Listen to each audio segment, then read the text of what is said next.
Woosah, the year is over.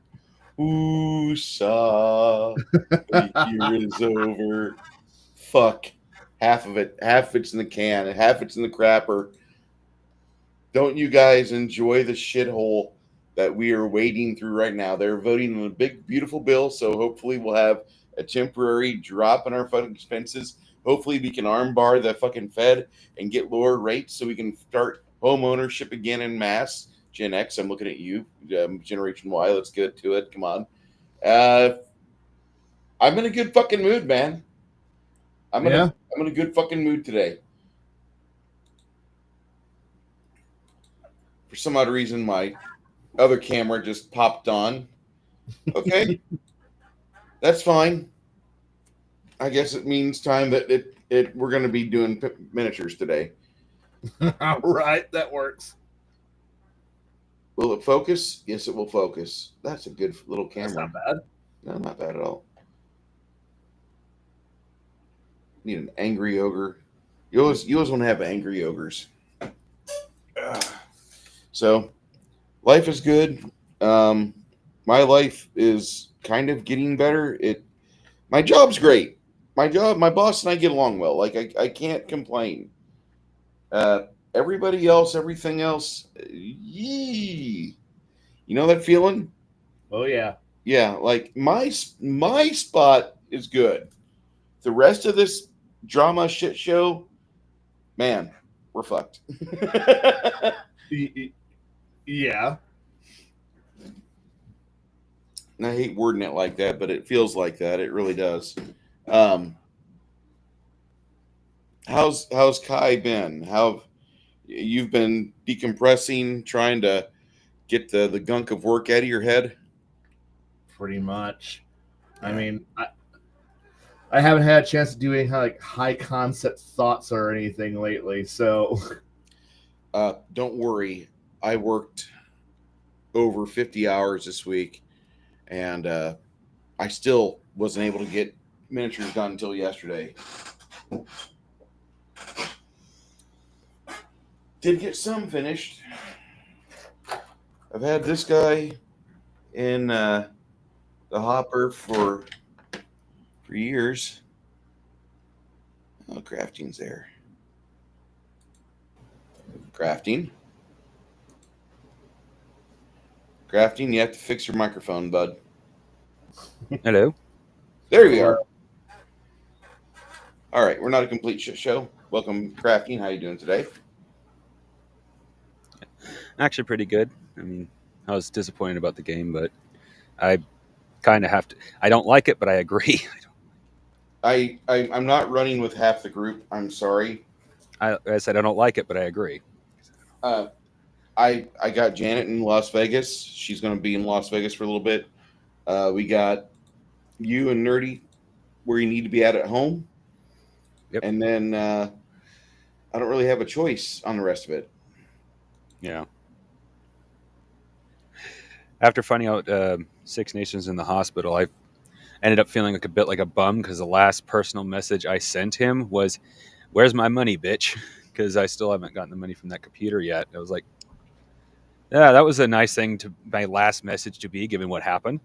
Yeah, yeah. I hope you can forgive him for a little bit, or something can take place. We'll get it squared away, okay?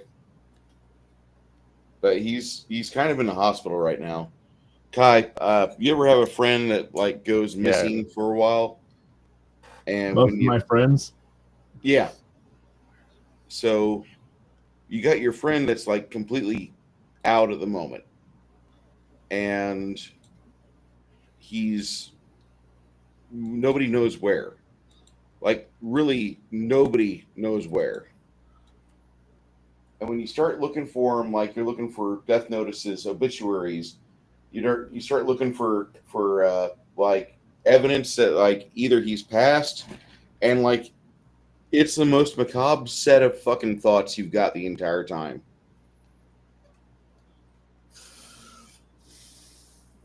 Then Pretty like much. 2 weeks, 3 weeks later, we get a message. Hey, I'm in the hospital. Fuck. Well, at least you got the they're still breathing part down. Yes, that's the best part about all of this.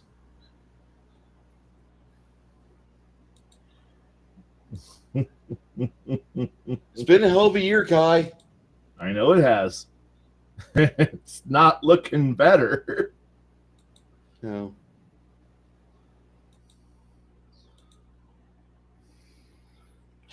Oh, maybe it will be. I honestly worried too much about it because remember we're the generation that our retirement plan is societal collapse. So honestly, it's right on schedule for my retirement plan. I am betting on societal collapse for my everything here, and that sounds bad, but I'm kind of hoping for it. I'm rooting.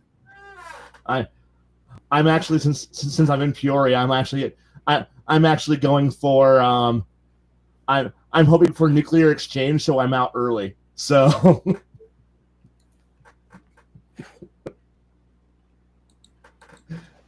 wait, Sorry, I was changing my Wi-Fi. Sorry.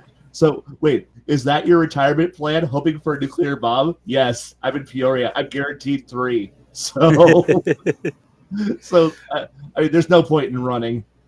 I mean, anything else I can survive.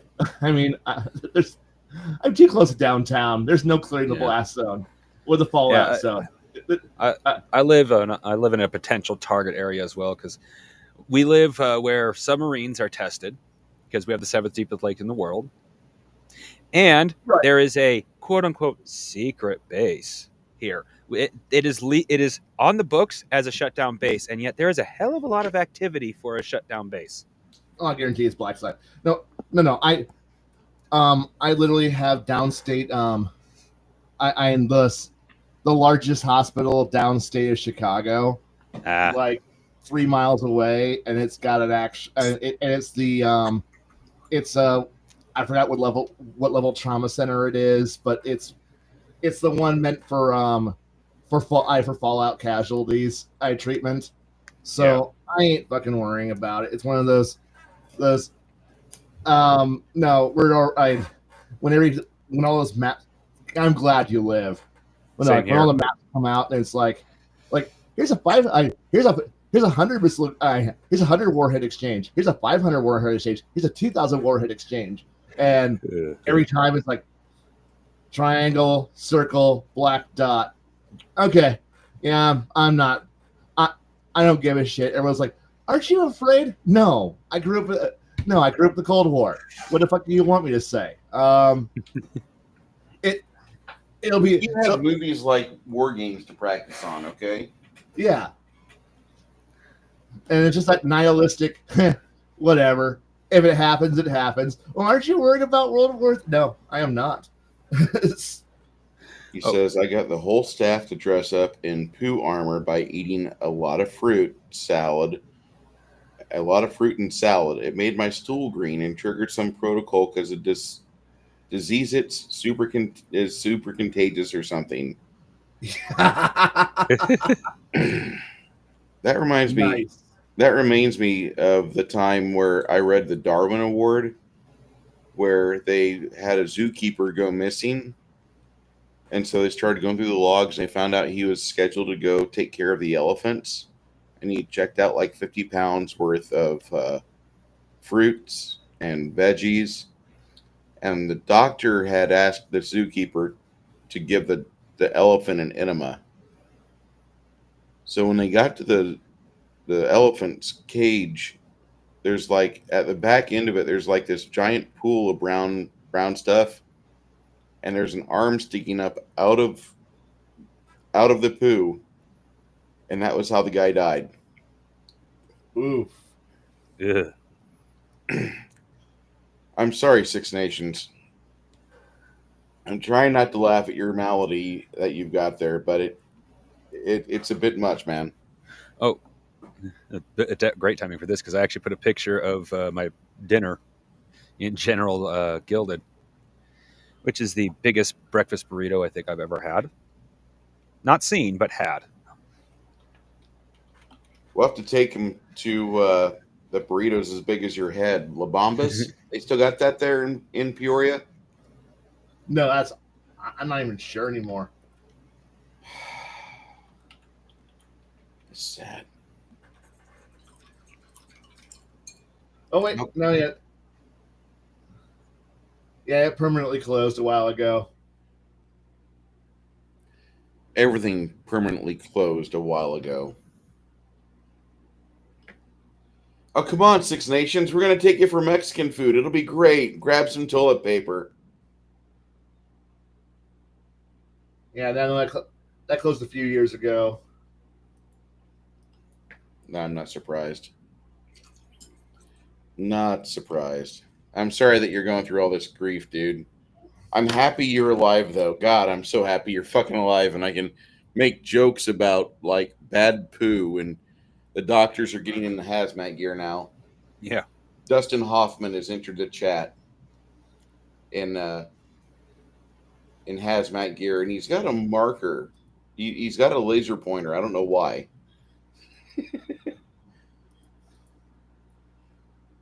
You ever see the start of that movie? It's not Pandemic.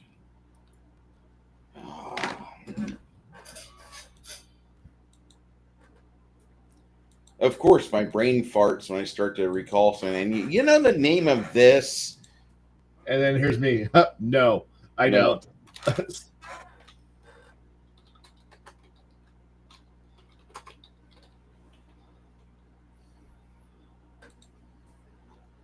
Because for some reason, unlike everybody else, I didn't recall, like, my brain just does not hold on to, like, what was that movie called? I don't know. What was that actor's name? I don't know.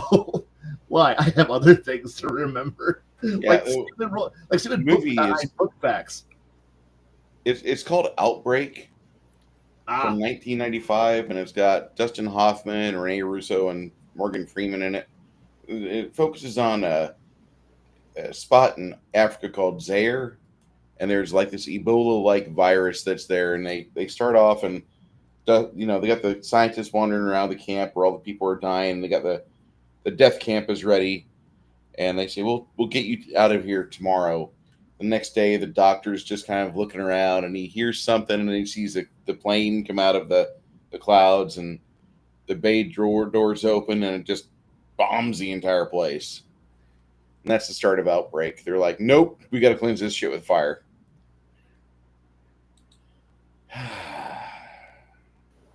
Isn't that the one with the diseased monkey running around America? I think it might be. Yep, white-headed capuchin monkey. Yep, that's it. Yeah. Yeah, and then as a kid, I found that movie boring. Oh, yeah, I found that movie completely boring. I fell asleep to that and K-Pax.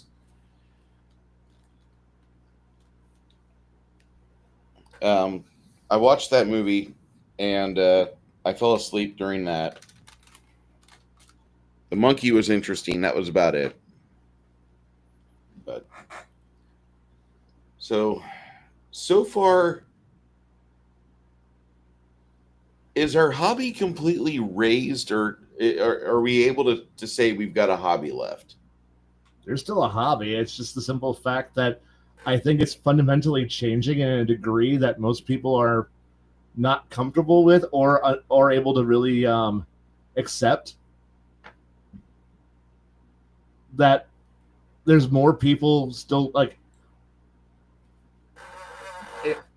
Yeah, I really just think the idea that the hobby still is around, but it's. I think we're in a fundamental like weird moment where how can I put this? The rage click titles that the drama bait titles and all the other things is kind of they're not working anymore. People are just kind of over it. So you're saying that Clownfish killed the coolness of the D&D crowd, or what? Clownfish and other ones like them, the rage bait chasers, the people who are like trying to chase every single drama thing and item, and people are just going, no, and they're just moving on. Like I hate to say that, but we're not like, I know a lot of the grifter, we'll just use a Chinese printer to print some cheap shit. People are all being hit, but there's the people who there's still a lot of people who want to actually do the hobby. They're still playing. They're still buying dice. They're still buying miniatures. Yeah, 3D printing exists, but I think people are realizing that 3D printing is an expensive hobby, and the quality of prints isn't always the best. And individual, it's a high investment. So people are going, okay, but people are enjoying the public printers that are out there. So people are buying miniatures. People are designing things and having fun. They're still playing the game. There's still stuff out there. Yeah, the stores really aren't dying. Can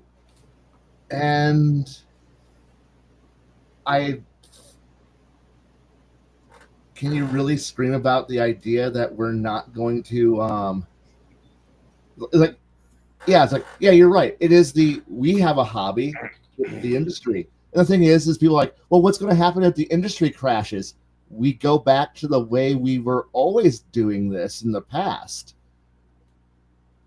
It'll be a bunch of small people who a small team of small people who are having fun working and creating it. It won't be, oh, I have a digital artist. I have a team of digital artists and I have 15 writers and 12 designers. It'll go back to 8 people threw this together and then they put it out there. And digital publishing exists. And it'll go back to being a small, bunch of small niche people who are enthusiastic to go, hey, do you want to play my Call of Cthulhu based role-playing game about government agents? Yeah, and you'll get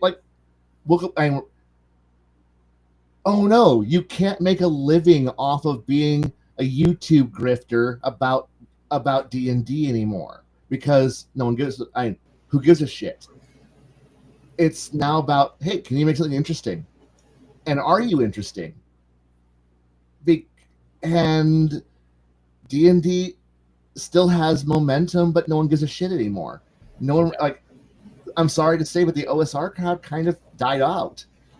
I mean, that was a movement that didn't go anywhere because it fragmented into 5,000 versions of the same product. I gotta say, I think you're onto something here, but I'm going to deviate from your synopsis here.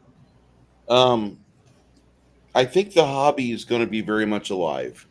Oh yeah. I think that the hobby is more alive now than what it was recently because people were looking for an answer, and because of the OSR, because of games like Shadow Dark, Castles and Crusades,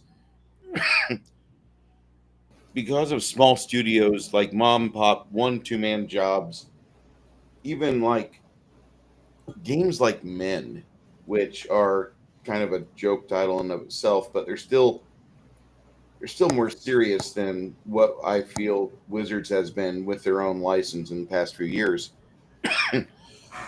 I think those are the direction the hobby's going to go in because we realize that Critical Role is scripted, or at least it has a agenda they're trying to go down their path. They want certain things to happen during their game. They don't they all agree before the cameras roll there's things that are going to happen. Right. And it might not be completely honest, but I think in all honesty that things like that live streaming games, I think that's over.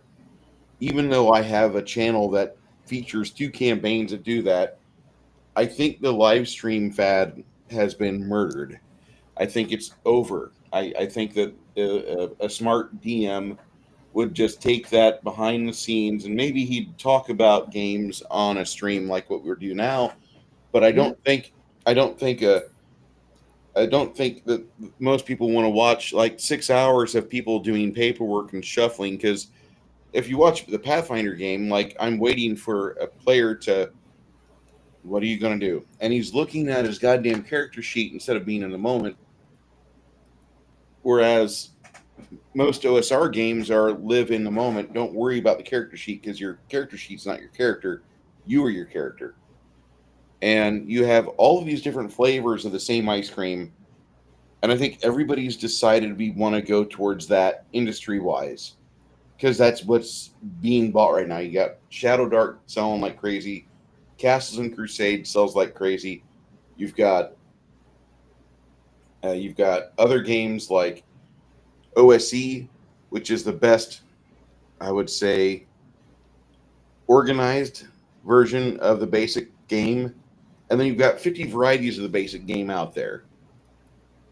And so everybody's got their own flavor. You know, everybody's turning into a little starlet for the next 15 minutes. They've got their own book, their name's on a book. They wrote a book. They copied and pasted a book.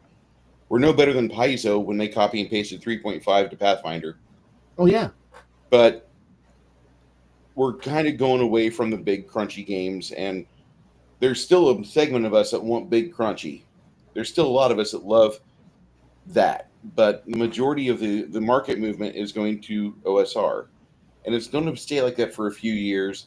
And I think those creators that are able to ride this and continue going, you got Kelsey, which she's really a good spokesman for the hobby because she really does like the hobby. She really enjoys what the hobby is capable of providing and giving people. You got people that are like troll lords, which they are really good with their segment of the hobby. They're very focused on the Gen X and maybe the older Generation Y. So there's at least some varying demographic leaders out there. So you can always find somebody that's kind of closer to you and your age. Whereas the mainstream public, like they're doing shit like what Wonderfield did, where they torpedoed everything they had done in the last like 6 months. They completely collapsed their own platform in the last 2 days. And now, between that, WotC making games that nobody wants, because if they were, fucking 5.5 edition would be selling like hotcakes. We'd all be at a fucking Adventurers League right now. We wouldn't be here on a Saturday night talking about it.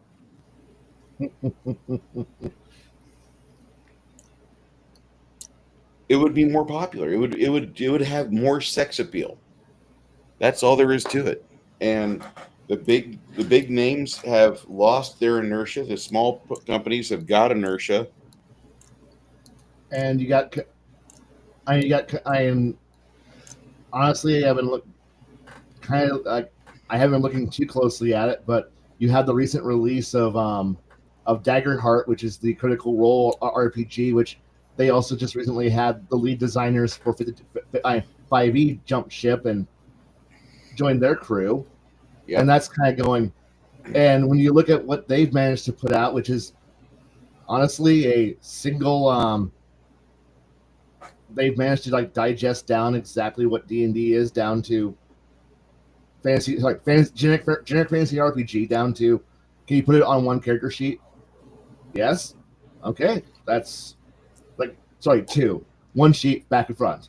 And it's like, wow, okay. They got a fast, which for them, that fits the quick and easy play style, which is more what they wanted. I don't need, now, do I want that? No. Maybe, kinda, not really. I like crunch, but that's why I have Pathfinder and Pathfinder 2 for crunch and crunchy crunch. But then again, I also want 4,000 charts that allow me to do anything I want. And design anything from spaceships down to laser cannons and pistols. That's Traveler. But Traveler is the grandpa that never will. It's the ancient god that lurks in the background. And yeah, I know D&D predates it. The D&D that predates it, that died. That version's dead. Traveler still, in all its mutated forms, continues to lurch forward through time, and I love every moment of it. Speaking of mutations lurching forward in time, have either of you seen the fact they're making a new Toxie the Avenger movie? I'm mildly interested with this. What was the short actor from Pixel? He usually plays a jackass. Not from Jackass. He usually plays an ass, a real bastard of a character. He was also in what's that? American Pie with the nerds, whatever. Fuck, popped in a couple of American Pies actually. Fuck. Can't remember his name. Anyway, he's playing Toxie at any rate. That could be good. I hated the original Toxie, so in this instance, it's going to be one of the few recreations I'll actually give a shot. Okay. I'm holding my breath on it because the original Toxic Avenger was kind of a cultural phenomenon of its time. At the time, it was like at the same time that Toxic Avenger came out, the gross out thing was really popular. Like, I know this sounds kind of weird to you, but the fads at the time were like the grosser the better. Ty will remember the Garbage Pail Kids. Oh dear God! Yeah, my mother, until they were stolen from her, used to have a collection of at least one of, and in a couple cases, 3 or 4 of each of the Garbage Pail Kid cards. Yeah, that was how that started, and then it turned into a series of comics, and then it was a movie.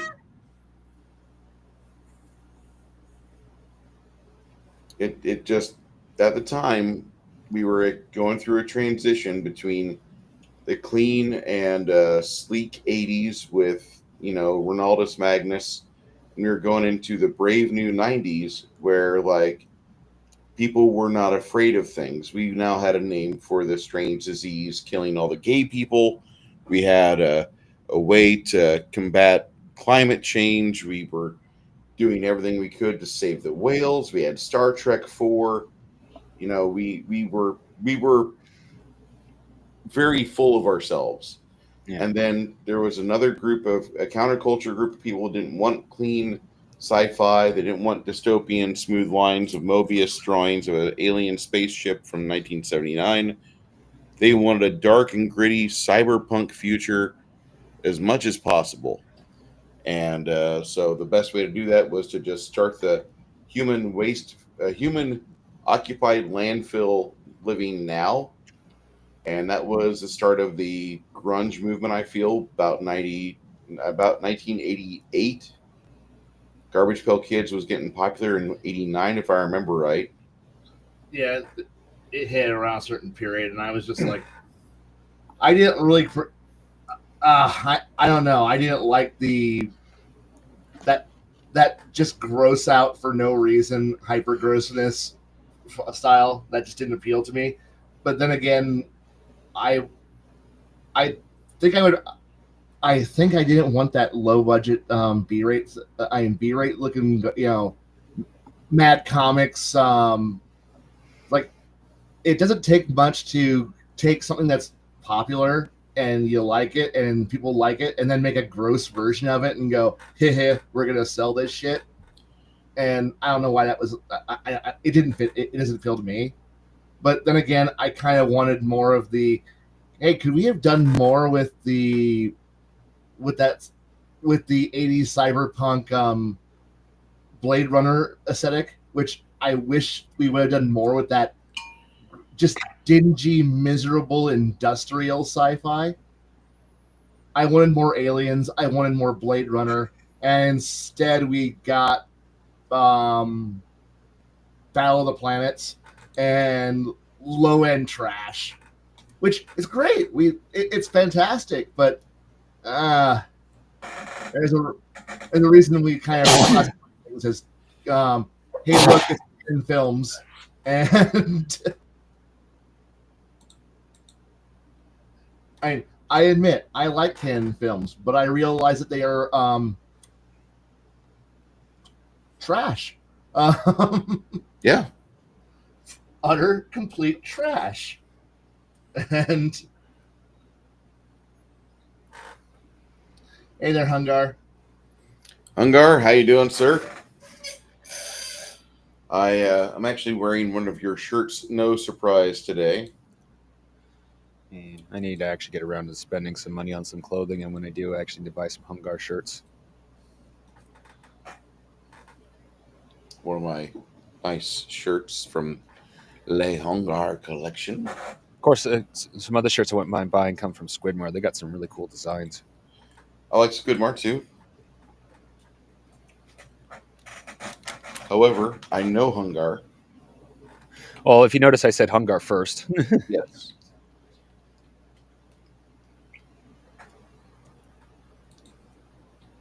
But I actually have the bad habit of not buying clothes when I need them. So I end up like, oh, this has got holes in it. It still works.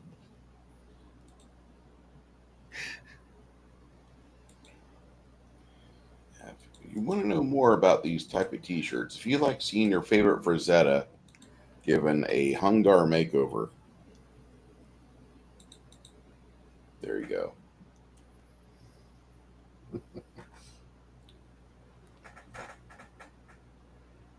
And Six Nations said something a few minutes ago. It's like the quirky live games and professional turned the GM, professional GM DM isn't going to be a big thing. The nerds with their interests, they're going to keep going. They've been going since '74. You had Gary and Dave, which they kind of went their separate ways on things, but they did write a game. A lot of us take bits and pieces of which, and we've bastardized over 40 plus years. And we've turned into what we have at our own table. Yeah, I think that's something that's pretty fucking important because you need to have that. You need to have a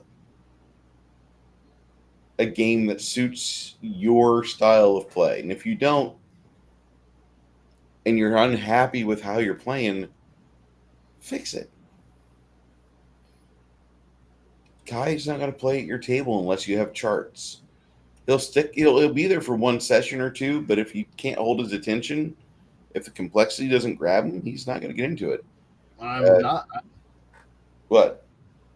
I want something that, like, I honestly want something more to do than just make dick jokes all day. Oh no. I mean, yeah. Dick and fart. The fact that when I went to go play with some people, good GM, fun people. The group of people was nice, but I spent most of the day listening to pretty adolescent humor, and I'm like, and being told by the GM, hey, everybody else isn't really pulling their weight. Could you like tone down the character you're going to play, whatever character you play, down to what everybody else would be able to play? And I'm like, so you want me to play a weaker character just so that way I don't overshadow anybody? Yeah, okay. Mechanically, like, yeah, like, okay, fine. And it's just like, I mean, I'll keep playing. The GM's a good person, but this is going to be a case of I'm here because I really enjoy your company, and you're a fun person. I just I'm not going to be mechanically engaged with the game, but everyone else is like, well, how do we? And I'm like, here's how we win, and start and having the GM give a look across the table of like, stop that. And I'm like, okay, fine. I will stop doing whatever I'm doing. I don't need tables, but I want skill. I want a lot of skills. I want things to do. I want backgrounds. And make the game mechanically fun or engaging. Yeah, that's really not a hard thing to ask for. Yeah, and you saying what you did about Kai actually immediately made me perk up. It was an unintended compliment. Because Kai, even back when my game was at its simplest, Kai showed a lot of interest in it. That's because you have a lot of okay, to be honest, your game has a lot of options. You know, you have you're shooting out for a wide, for a wide idea of like the number of concepts on which you could do. So you giving the players options, and that's more for me as hey, I can play something. interesting rather than simply going pick a job and do it. If you just want to have it and have it, you roll stats, and from your stats you get to determine what your occupational specialty is going to be for the rest of the campaign, and it's assigned to you by charts and by the GM, so you really don't have any choice. And now you're going to be locked in for the next 4 years of miserable campaigning. Fine, fucking fantastic. We can play RNG, the role playing game, and I'll be like, okay, fine, we're playing RNG, the role playing game, and I will just be like, hey, what are you doing? I'm going to roll dice because I don't know what we're just going to roll dice. And that's what we're here for, is to roll dice, consult chart, roll dice, consult chart. And it's like, I'm just as bored as I was when I was playing with no charts, because I'm interested because I want to see a game that could be fun. There's a reason why I like one of my favorite games is quite literally, I have the original copy of it, the old first edition Big Eye Small Mouth. It's a trash art. It's not a very complex RPG, and its second edition expanded the game greatly to the point where it's like, well, the whole point of the role playing game was it's a very simple mechanic. It's a tri-stat system. Here's your 3 stats, and then you slap everything on it. And with that role playing game, yeah, I was playing L5R, which has a lot of dice. It's a storyteller based engine. I played a lot of storyteller, which very fluid. There's no classes whatsoever. That's the one thing I really am starting to move to hate is classes. Because I like classless RPGs. Again, why I like Traveler. Traveler, your first, your professions are what you did before you got into the game. It's a background generator. Battletech, A Game of Armored Combat, Age of War, RPG, life path system. But most of the game, Exalted, or is here's your cast, here's your typecast, but from there, if you don't want to be a warrior monk, you can be whatever the fuck you want to be. And will you be optimal? No. Will you be effective? Possibly. But you don't have to break the game to play a fun character. The more open it is, the better. The problem is that a lot of us, classless, not tasteless.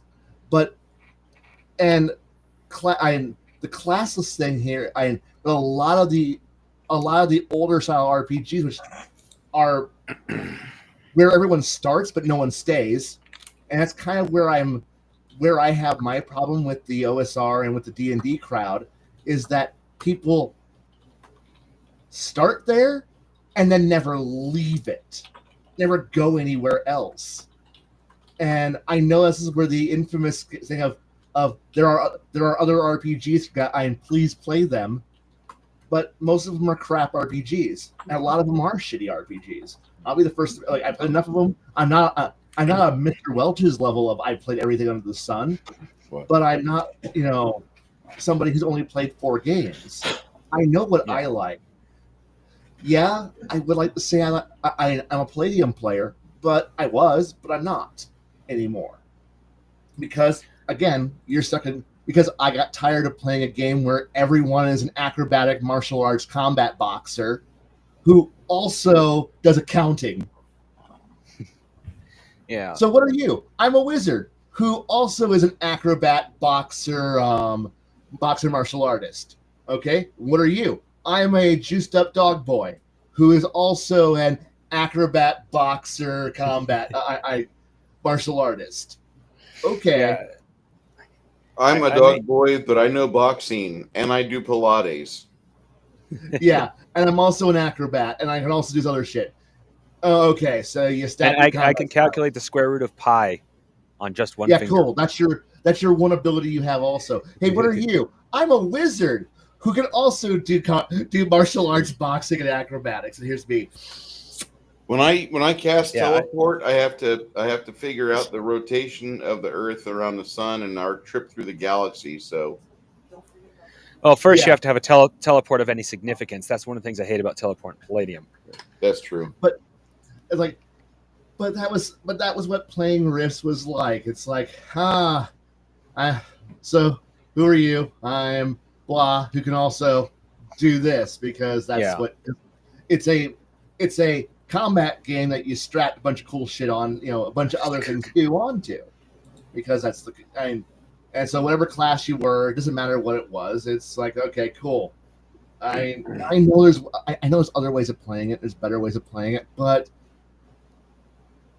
from 5 years of playing it, when you experience the same exact thing over and over again, it just still leaves a bitter taste in your mouth. Period. And when like 12 people independently come to the same conclusion, because remember, this is an era before the internet, so we don't have the ability to. So at the time when I was playing this, we didn't have net wasn't big available yet. in Middle Peoria at the time.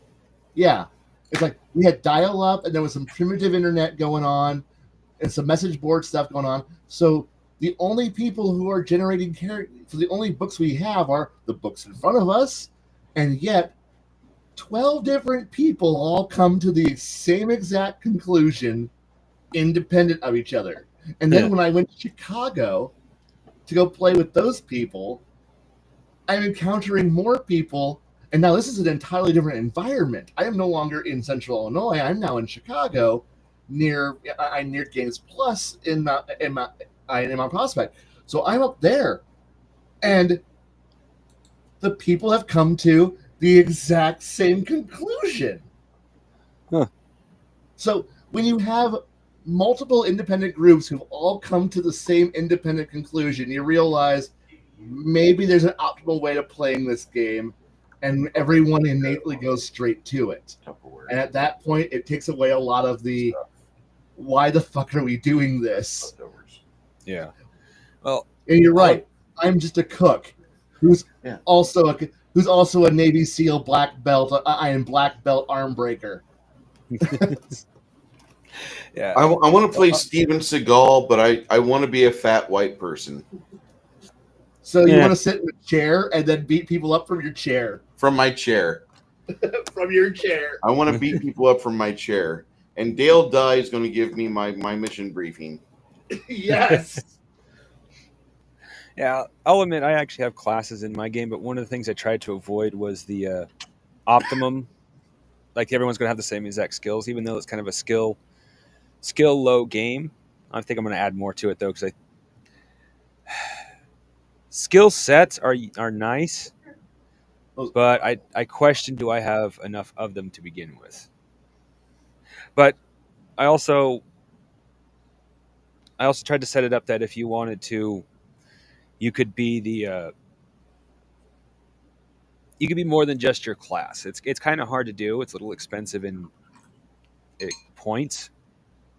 I can't remember what I call them off the top of my head. But you can be the cook who can also be like the ship guy who repairs the ships because he's got the right skill, or he's capable of inventing little gadgets. He won't be as good as the shipwright at either of those things, but he can get the skills to do it. Have you ever heard of Christopher Roberts crafting or no? Sounds vaguely familiar, but it's not ringing directly. Do you know anything about web space design? Squarespace. Okay. We're gonna need you to start getting a foundation of your game put up there, and we're just gonna offer slots for people so they can start the beta test at $200 a person or $200 per account. No family accounts. And we're going to have different classes be for sale for beta test. And we're going to call it Star Citizen. No, not that. We'll call it something something impressive. Air Citizen. Magic Persona. And you'll make $1 billion off of this, because that's what fucking Chris Roberts did. Yeah, that SOB. If you ever look at the Star Citizen and all the games that led up to that, like Battle Cruiser 3000 AD. Okay. As soon as you say Star Citizen, okay, I recognize his name. Yeah. Yeah. Yeah, the guy Wing Commander. All you gotta do is mention Wing Commander, and you'll have people going, "I love that game." Oh my god! Everybody bought into Star Citizen from Wing Commander, and once that happened, here we are. He's a billionaire. I actually have the ability to play Star Citizen on my Xbox. I looked at the little trailer videos. Like, this holds absolutely no appeal for me. I can't imagine that. It's like somebody took a game of Eve and sucked out all the fun. As a new player, that's impressive. Yes, Rogue Trader is also on Xbox. I have to have an Xbox X, what I'll be ordering here within the next week, because my Xbox literally burned out. We had a mini power outage. I didn't think much of it. A couple hours later, when they turned my Xbox on, it wouldn't turn on. Unplug it, put in a different plug, still wouldn't turn on. I plug it again, look at the prongs, they're discolored. Oh, that sucks. Luckily, I didn't lose anything important. It's just game data, and most of it I could easily get back. But still, it's like, damn it.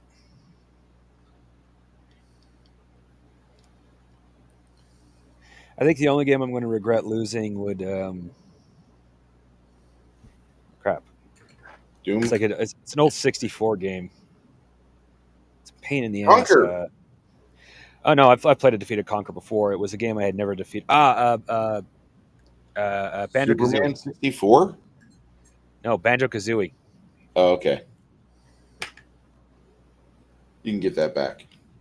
Yeah, I know. It's just.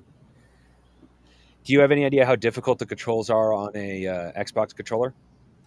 No, because I don't have an Xbox controller. Well, try if you ever have the opportunity, try playing Banjo-Kazooie with an Xbox controller. You're going to be going, "Fuck this shit." I have this, and I try not to use it ever. No, I can't afford a good computer yet, so that's something I'm going to have to save up for.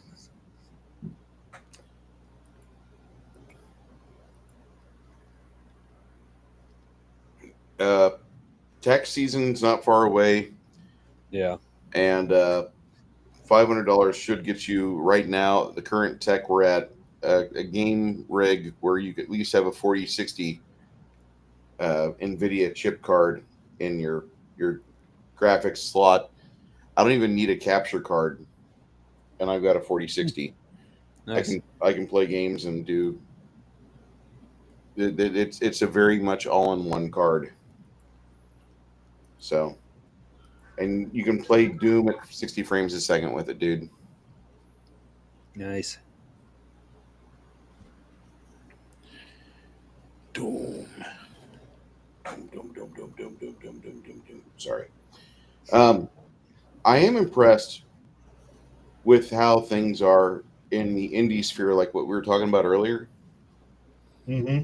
Because while you got like Gen Con and Origins with like thousands upon thousands of people, the small convention scene seems to be making a big case of like a big splash on social media. And you see people with like all their photos and all of the footage from things like Gary Con, Egyptian Campaign, stuff like that. The small conventions, like what East Peoria used to have, they look like that's going to be where the primary games are focusing to, because that seems to be where the majority of people are wanting to go. They don't want to be at a convention where they're just one of 1,000 or one of 10,000 people. They want to be at a place where there's maybe 1,000 or less, big enough to get some good auctions and vendor booths set up, but not so big to where you don't remember somebody's name that was nice to you on Sunday that you met on Friday. That, and I think some of the big legacy cons are kind of fading out for. I know that there's been the rise of PAX, the PAX game conventions. Yeah, and those have been replacing, because they're run by not corporate types. They're run by actual gamers. Like, you can tell that the cons that are doing well are the ones that are not run by corpo. By Hasbro? corporate, yeah, no, just any corporate type. And to be brutally honest, it's like Gen Con is corporate. Origins is corporate. And Origins is a corporate trade show. Yeah. Gen Con is just an overglorified, like, hey, are you Hasbro? Are you Games Workshop? Are you Wizards of the Coast? Are you anybody else? Yeah, congrats. You're there. You do it for play. But where a lot of the games that are coming out that are being interesting, like Dagger in the Dark, or just any smaller indie game that's like wanting to gain traction amongst people who actually play games and who aren't just there to consume product. Don't complain. Consume next product. Consume next product. Get excited for next product coming out. Yes. Right. And that's all. And then that's all Gen Con really is anymore, is just consume product. And here's next. But if you're a small indie who, you're a small, group of people who are might hit big, might have a few years of being interesting, looking for a niche audience that you want to supply. Because honestly, if you can make a game that sells to 1,000, I mean, if you set your sights lower, you're not trying to go, I want to make $1 million and build myself a super house, but you're going, you know what? I want to actually just make an average person's wage, but I want to do it by being creative. So it's like, if you set your goal lower to, hey, after profits, do I make $46,000 this year? And that's it. And at that point, you're going, I'm a lower income person, but I'm, rather than working at, say, Target as a manager, I am making a game, and I sell game, and I make if everyone just lowers their fucking expectations a bit, and that's what you see a lot in these smaller, more gamer focused conventions. Like, you're right, the small cons, the PAXs, and you stay away from places like Gen Con, the Comic Cons. Of course you're gonna go there because that's where the industry types are gonna fucking see you. But if you're looking to just put your toe in the water, you're looking at small cons, the PAXs, and you're like, and you're not trying to hit Valve, and I'm sorry, you're not hitting like Dragon Con, or you're not hitting Origins, you're not hitting Adapticon. Adapticon's actually gotten big now, and kind of sucks that they moved to Milwaukee out of Chicago. But I mean, is Winter Wars still a convention up there? Let me find out. It used to be a Champanagon. There was a bunch of stuff over in that area. Yeah, it's still around. It's still in Champaign, still in January. Okay. But yeah, I mean, there's still all these nice small good cons for fans to get together and buy and trade and talk. And I kind of, because I know that I used to enjoy my anime con that I really, really liked. It's so corporate now that there's no point going. There's another con I really liked. It died, but its mutant spawn continues to its mutant spinoff continues to stomp around Chicago, and it's now so corporate that it's like, do you want to get in? Yeah. Hey, nerd. And it's like, all right, put your name in a hat for a hotel room. Wait, what? Hey, Janet. Hey, Janet. Hey, Janet. Oh, real quick. Six Nations, I'd like to apologize. I mean, I know I didn't know you were in the hospital, but I'm sorry. The last message I sent you was, "Where's my money, bitch?"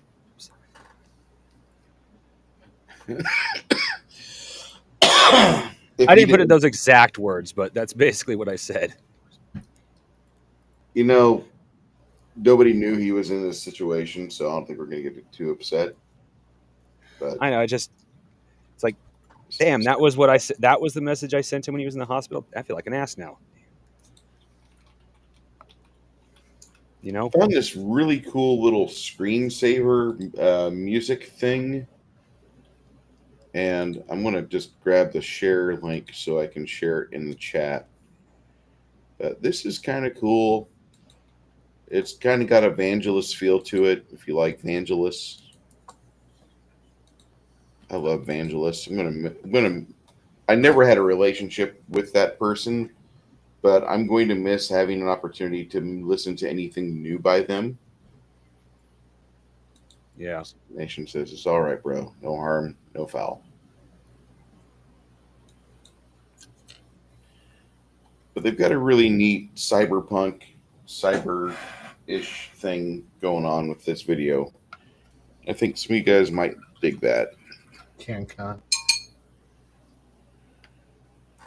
I know there's a running gag in one of the in one of the groups I'm part of somewhere else that has the because of the great cancellation of all fun that happened a few years ago. There was the there was cancellation con that just that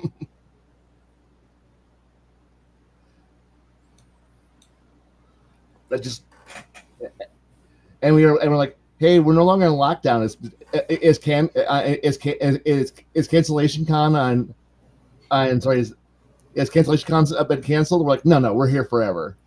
This is the con that never ends. That's kind of funny because every time I hear that never ends, that song pops in my head. Yeah.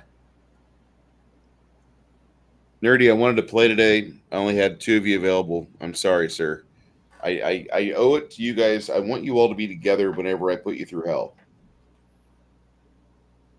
Whenever I run a game, I don't want to have it be a radio play. Oh, that reminds me. Six Nations, you are now officially the plaything of a Drider.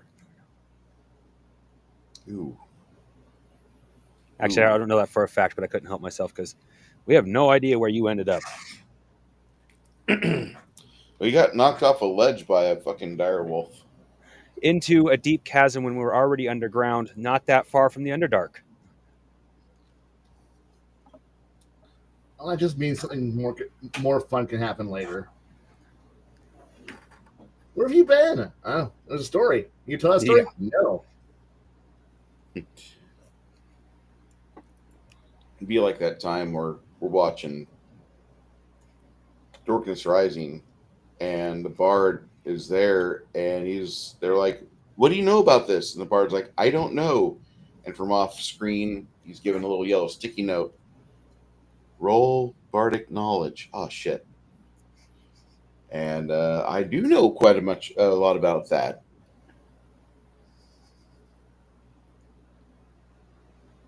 And everybody talks about Dungeons and Dragons and other things like that, but there's still small things like Darkness Rising. The Gamers Part 2's Darkness Rising is probably the best interpretation of a tabletop game brought to life. I haven't seen a better one yet, because it does a good job of showing you the geek lives and the lives around the table, and then what actually goes on during game. I would hope everybody in my chat's seen that so far. Yeah. Okay. I always get disappointed at some point, Kai, because somebody will be like, "No, I've not seen it." How have you not seen this movie? It's a classic.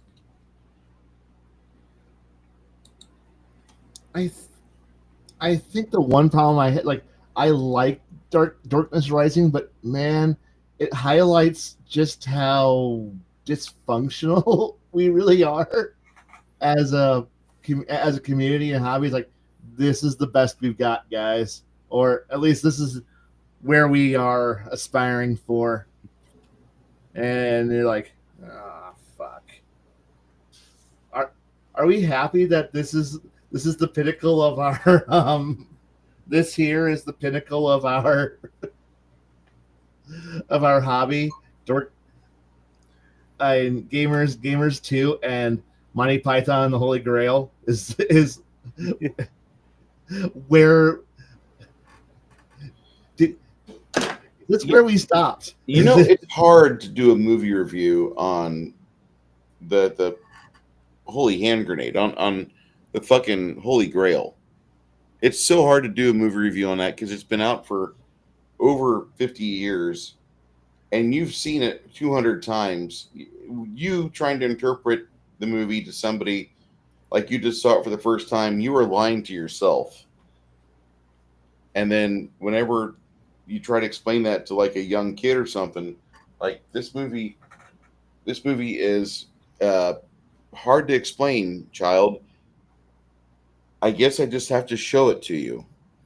And then you have the kid like 30 minutes later get tired of staring at their phone and doing exchanges on social media, and she gets up and leaves. Like, well, fuck, that goes to one reason I actually wanted to watch this movie, because she had never seen it. And whenever you try to talk about it, you have to talk about it from like the position like, hey, I've seen this movie 400 times, most of them at a big convention because I had nothing to do for 2 hours and might as well sit around, watch a movie, and laugh with strangers. And that's one of the things you very well can do at most gaming conventions is you can find a copy of Monty Python and the Holy Grail playing on a VHS player somewhere. I don't know if that's a normal thing, but every time I've gone to a con, 75% of the time it's happening. Oh yeah. Ooh, Josh ain't here. Let's stick a goddamn drider on his ass. Fuck my life. Yeah, dude. Yeah. Yeah, and the Monty Python, the Holy Grail, as much as I love that movie, Kai's right. Like, you know, the movie, there's nothing that's replaced it in the 50 years we've talked about it. There's probably 20 movies that have been made into semi-mass media, less budget than the Gamers Dorcas Rising, but there's very few films that will have staying power like Monty Python and the Holy Grail. And it's just one of those. Yeah. It's one of those watermarks. It's kind of a high watermark, but it is what it is. Well, that's literally like Blazing Saddles. That's one of those movies that, well, in case of Blazing Saddles, it's funny across the generations. I don't know. And it also killed the genre. That is true. It did destroy it took Westerns like 8 years to be made again.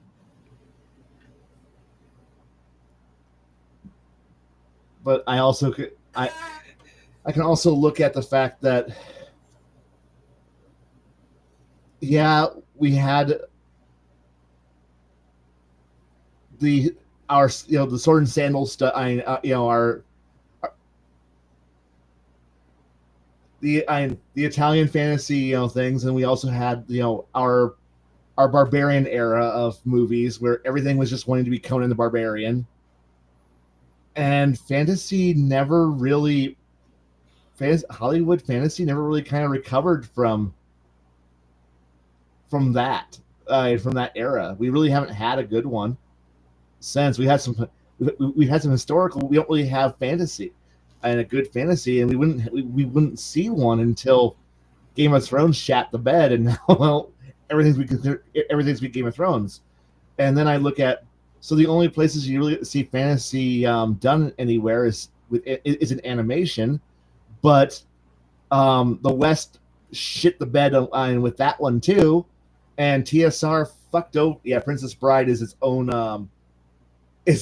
thing, and yeah, it is its own thing. True. But I look at the idea that Western fantasy kind of shit the bed with this weird stupid. I hate Western fantasy novels. I can be entirely blamed on formulaic bullshit that happened thanks to everybody wishing to one bad publisher. We have American animation being fucking shut down, so that way there's no. So after He-Man, you really didn't have anything fantasy coming out of the West. That was like that. So you had the D&D cartoons like. So when did all cartoons stop in the 80s? So like fantasy cartoons stop in the 80s. Pretty much about 85, 84, 86 is like the last of the sword and sorcery D&D shit. Yeah, I know this is all the the Satanic Panic shit coming in.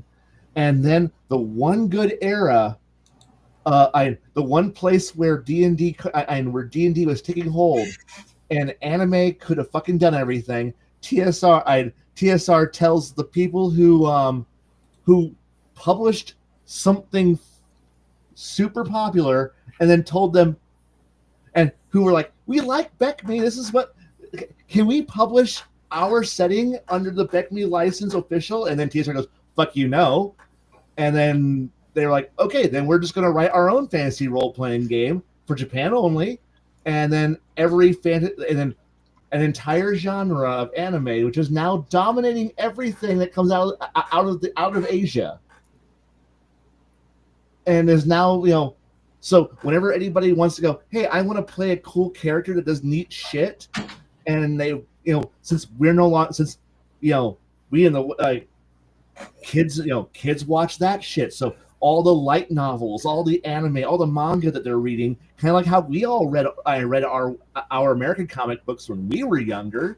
All of our big two comic books that we read, and all of our. The bad thing is that the comic books that have come out in the last 10 years, I actually appreciate more than the comics that were written for the past 70 years before that. Yeah. But the thing is that the West killed their audience, and they're dead, and it's dead. And now everybody's copying what could have been. Hey, it could have been D&D. It was D&D. It could have been D&D, but then it became not D&D. Then it evolved into its own thing. That D&D shit the bed itself, because you had they sent off Gary to go sell D&D to Hollywood, and he got in bed with some people and he put together a D&D movie, and that didn't get put up on a green light, and so he instead went on an animation route, and he made a really cool 27 episode D&D cartoon with Marvel Sumbo. They had a good set of script writers. Was it hokey? Yeah. It's also one of the few fucking cartoons I can remember where the protagonists are in the third episode of the first season, and they realize that Venger, the main big bad guy, is a problem, and they're trying to figure out how they can kill him. They're discussing this. I love that. Yeah. And you have that, and then by the time he got back to TSR, Lorraine and Brian and everybody else involved had fucked him over and pushed him out. Yeah. So I don't think TSR would have done D&D right either. And here's the thing. Okay, so TSR, at the time that we had the D&D cartoon, there was being released the prototype form in its proto form, in its light novel form. Mm-hmm. Record of Lodoss War is happening in Japan at this time. Yep. And that is one of the most iconic fantasy series that brings the Western D&D aesthetic over to them. It's where now all that artwork came from the Japanese artwork that was put in the Beckme books. Bam! Look at that, blonde elves, big ears. Here's how the monsters look. Suddenly, this becomes the foundation for the entire Asian industry for anime fantasy for the next 40 fucking years. Is this? And so here we are. Here's 88, 89. The anime for Record of Lodoss War hits. Look at the fantastic animation quality we had. This could have been fantastic, and this could have had a big giant American. Yes, this is ours. But no, we were dumb. So the best we've got for a D&D cartoon is some kids get isekai on a roller coaster into the world of Dungeons and Dragons, and it's a bunch of idiots running around doing, well, not much, doing some hokey ass gimmicks. It's a fun show, but it's hokey ass 80s American animation. Meanwhile, 4 years later,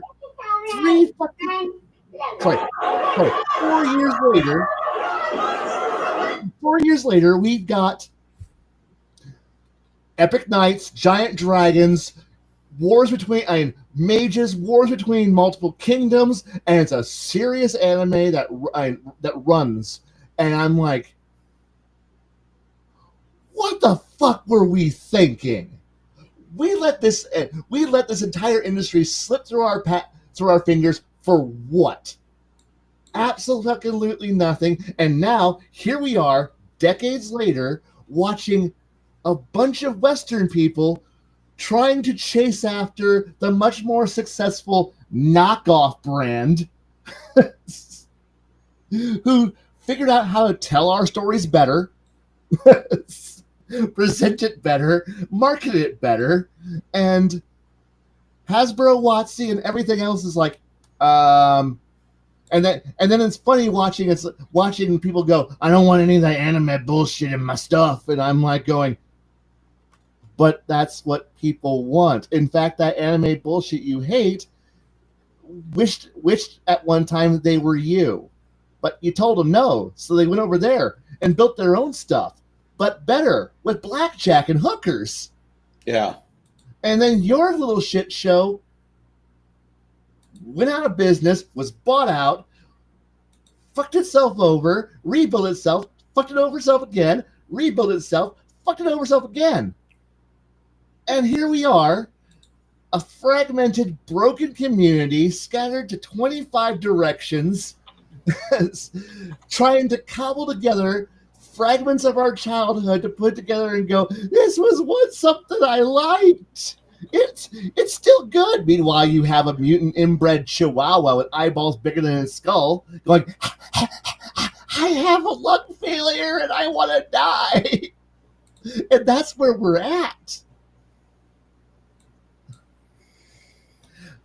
I know, the fan fiction that says what happens afterwards is fantastic, but that's all fan fiction at this point. You know, I mean, there's a lot of mainstream stories out there that they start off really good, and maybe things happen, or maybe the author dies or something, but I like the fan fiction for how things wrap up for a lot of different franchises, and I'm okay to feel that way because the Star Wars expanded universe has been largely hated on, pissed on, and only abused by Disney whenever they need some new idea to try to sell to us. Hey, kids, tell your dads we're going to use the extended universe as an inspiration for our handicapped lesbian love story for Star Wars, and we're going to have dinosaurs in it too.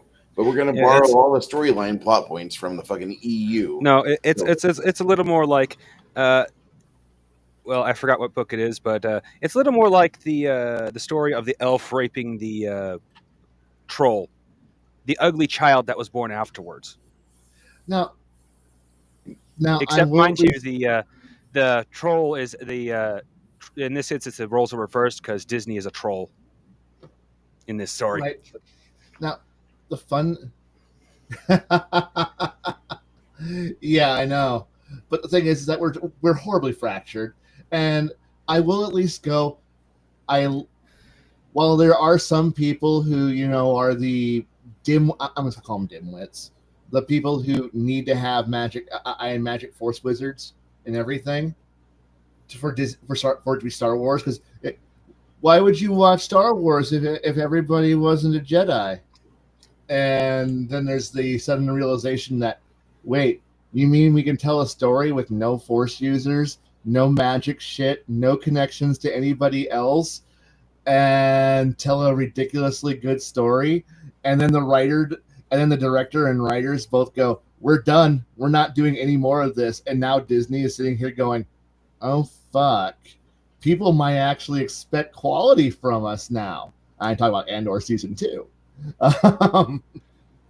Which is a somehow actually good show from Disney. And you'll notice that it's got almost nothing, but it's beautiful. No Star Wars, no space wizards, no. It's got spaceships, but it made the rebellion grimy. It does terrible things to accomplish its goals, and suddenly you're now asking the question of I understand what the rebellion wants, but Is this actually good? And the Empire becomes humanized because it's now a machine.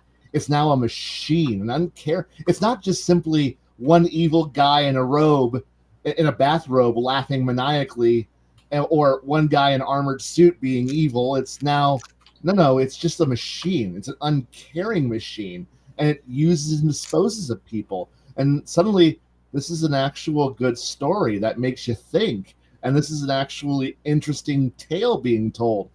How do you do this in a setting where everyone was convinced for a long time that it's just simply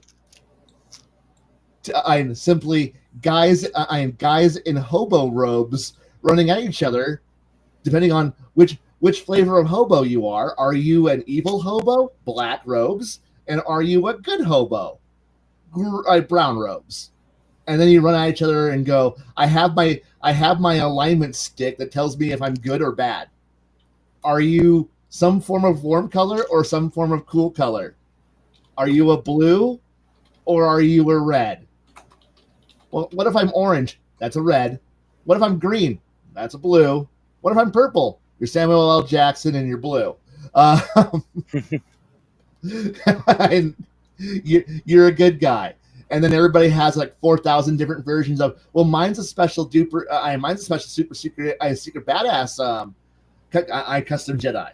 And then you're like, this isn't what Star Wars, like, Star Wars is more than that. I'm more than this. And I've had this conversation in those circles, but because I'm somebody who's like, I want more of Andor. But then again, I realized the director said he's done. He's walking away. And now a bunch of people are all sitting here going, this is what a good story can actually be.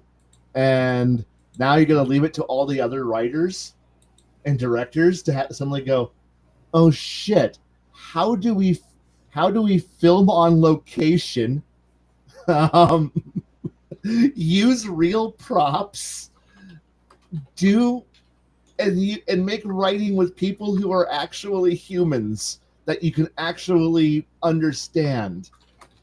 Oh, this might require effort and not drew on your comic book logic. And I'm okay with that. I'm okay with the idea that Disney just got handed a bomb that they can't defuse by people actually going, this is a good show. And maybe it didn't have the initial like ratings to say it was fantastic, but it's got word of mouth. It's got people thinking and talking and discussing. And the Acolyte, it launched and died. No one talks about the Acolyte. Ahsoka launched, died. No one talks about it. Mando season 3 launched, died. No one talks about it. Obi-Wan launched, died. No one talks about it. Andor launch. People are actually talking about it because outside of Thrawn, Ahsoka has nothing. Now, Ahsoka season 2 says it's going to be one giant space battle for 2/3 of its entire runtime, and I'm like going, do I really? Even I, who's a David Weber adherent and worshiper, am going, do I really want to watch 6 hours of space battles? Do I want to watch Dragon Ball Z and Star Wars? Right. And like I said, I am a Weber fan. So for me, endless combat is endless combat. Space combat is interesting and slow and epic and wonderful. That's why I love his books. And I don't think we're going to get that kind of space combat out of modern FX studios, which think that, I'm sorry, to all the Trekkie fans out there, Star Trek combat sucks to watch because there's a massive disconnect. No one wants to do Space Ghost. Hey, Space Ghost might actually be fun to watch, to see someone reimagine Space Ghost. To see, I mean, yeah, go ahead, do that one. I think that one would be actually kind of fun to watch.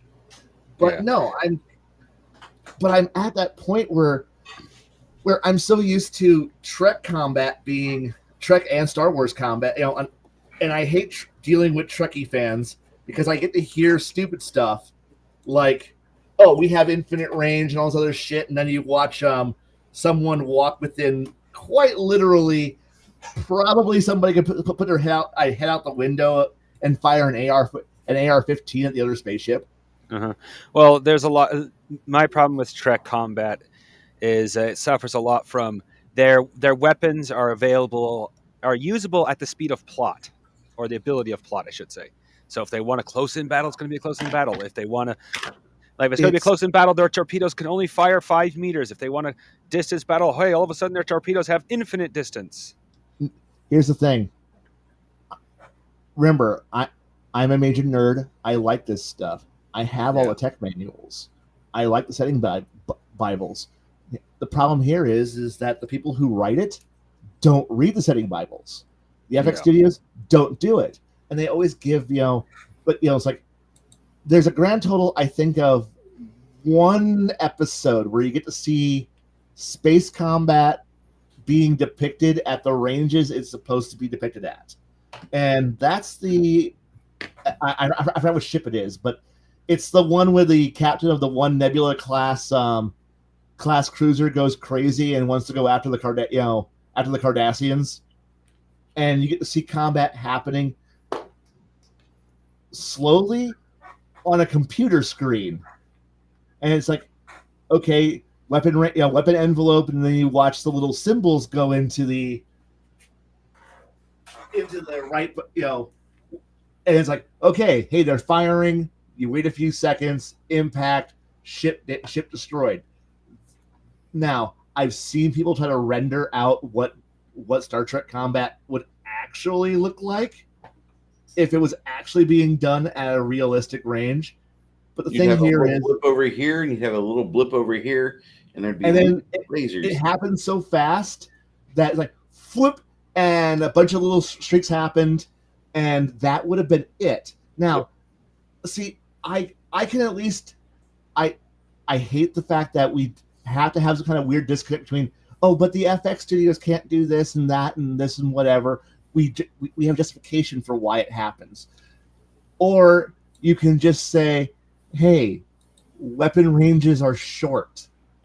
And then suddenly, boop, now when you decide to take your heavy cruiser into a broadside, fight against another capital ship, it's firing at ridiculous, things are, and I'm like going, yeah, if you want to sit down and play a Weberverse RPG, where I'll sit down and go, all right, we'll calculate time on target.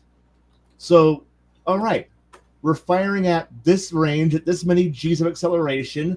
This is the weapon. The weapon is moving at approximately 0.12 C. That's the engagement, right?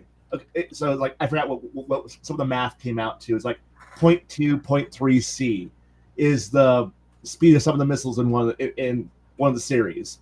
So it's like, okay, so we're actually at this range this time. Okay, so we fire.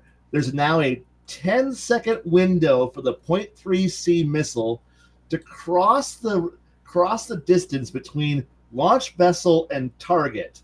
So there's going to be a few seconds before impact, at which point the point defense systems kick in at approximately 2 seconds out, begin firing. Then the second, after 1 second, the first layer of defenses cuts out. Then it goes into the laser clusters, and they fire, and then impact happens.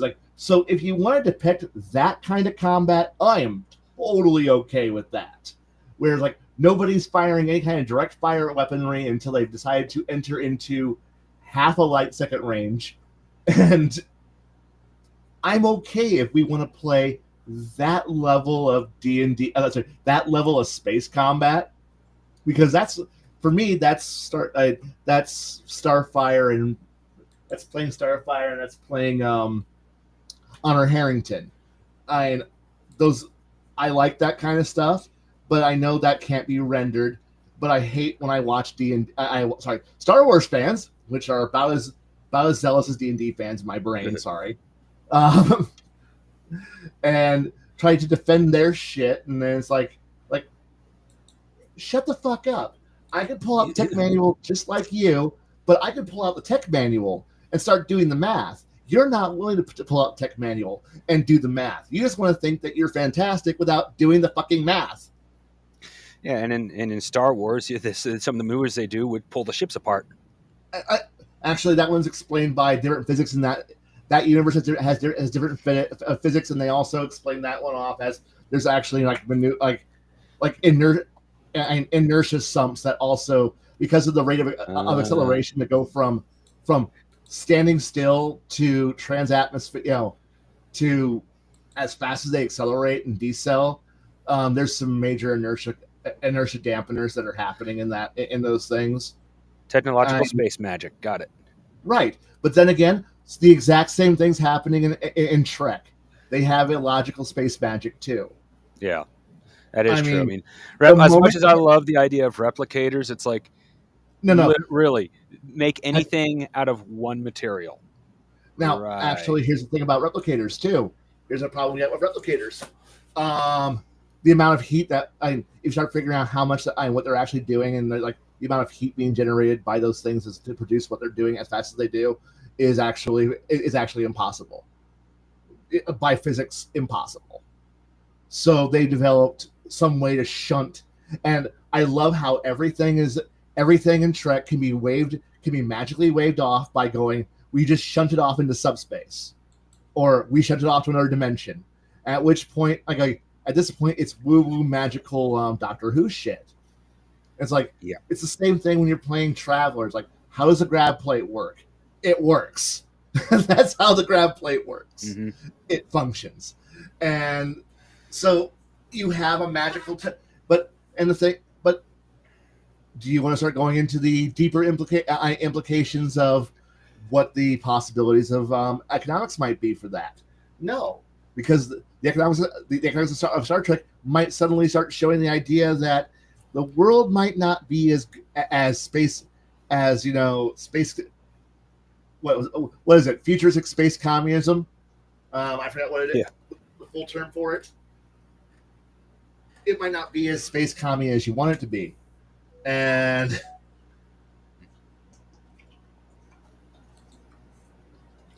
but it's the same. It's the same implications that come up with any setting. That if you start to actually put thought into it, when you start to think about any setting, it's I know it's why I have problems when I play D&D. The moment I start thinking about how the economics work, stop thinking about the economics. If you think about the economics of most games, it all falls apart. It really just shits a bed right in front of you, like Amber Heard on a Tuesday night. And I mean, as much as I hate to admit it, most people are like me, and economics go right over their head. Right. But the economics is not a foreign language. It can be explained. It can be you can teach somebody economics, and if they have the ability to do basic math, they can do economics. If you can do your own taxes, it's possible. If you can fill out easy. I'm not trying to tell you that anything different than what you've heard before, but you're a very smart guy, and if somebody were to just spend 15 or 30 minutes, you'd have an appreciable perspective, and you'd be able to watch the markets work a little bit better in the real life sense, and in the physical of the game sense, the fantasy economics. You could watch that, and you could see where a lot of GMs don't put thought into their games. You could see where a lot of game designers do not write about the economy. They're not economists. They don't have an idea of what exponential growth is. They have no idea how compounding interest works. They just don't get it, and it doesn't take very long to fix that. Yeah. And don't get it started on this part right here. Yeah. I'm going to cough up my way through this one. Mm-hmm. We already mentioned the Federal Reserve is fucking up, and we need the rates to drop. Debt bad. Debt as asset bad. Sorry. Yeah. But I love an archaeological dig actually out in the Middle East showed somebody actually found a spreadsheet in cuneiform. Somebody, so the idea of Excel and spreadsheets and running this shit is ancient. Man discovers the first city. Man discovers economics. Man creates spreadsheet. Ancient Mesopotamia, Babylonia. Here we are under Sargon the Great, looking at spreadsheets on mud tablets, going, Can we figure out how to make this numbers balance? And bam. And the thing here is that, like, I know that in the past, in earlier editions, we tried. It was weird because I hated the idea that because they didn't know how to do the game designers who built the games that all games kind of evolve from, didn't do a good job at this, because we have the problem of hiring minions, because we're supposed to be lords, and we're supposed to be lords, rulers, and the people who build stuff. That was part of the game. Like, at a certain level, you owned a manor. Right? Here's your castle. Here's your keep. Here's your followers, and then you had to build, like, trying to employ troops, employ builders. They had paychecks that didn't make sense, or you realize, how the fuck does anyone pay for this shit? And then you start having to go, hey GM, how do I pay for the builders I need to build a castle? How do I do this? And suddenly you start looking in the books and going, I can't afford 25 silver a day to pay for a master this. And then you're like going, hey GM, how do I generate a passive income to be able to run things? Well, you gotta collect taxes. From who? None of my people are paid anything. There's no taxes. Like, there's no economy. I can't collect taxes on a non-existent economy. I mean, shit. What am I gonna do? Go become the barbarian leader who goes to another kingdom and conquers the other kingdom? But at that point, you're only delaying the inevitable collapse of your kingdom because you have no sustainable income. Well, okay, so there's internal, like, so how do we pay how do we generate income and wealth? Game collapsing because one player asked, I want to build a castle. Well, you'll use all your treasure you got from adventuring. Okay, so how do I maintain my castle? The treasure you earned from adventuring, and that's the only source of income I've got. Looting ruins. There's other ways to do this. Nerdy Ogre, if you want to come in the campaign, in the chat, or from the chat to the panel, Nerdy, follow the line on Gilded. Go down to Kai's Musings on Gilded. Link is right there. But this kind of like follows into the 4X old PC games of the 1990s, like Master of Orion, Master of Magic, the first Crusader Kings. And you learn about economics with those games, along with Conquest. And then finally, they started seeing that in Age of Mythology, the Civilization games, of course.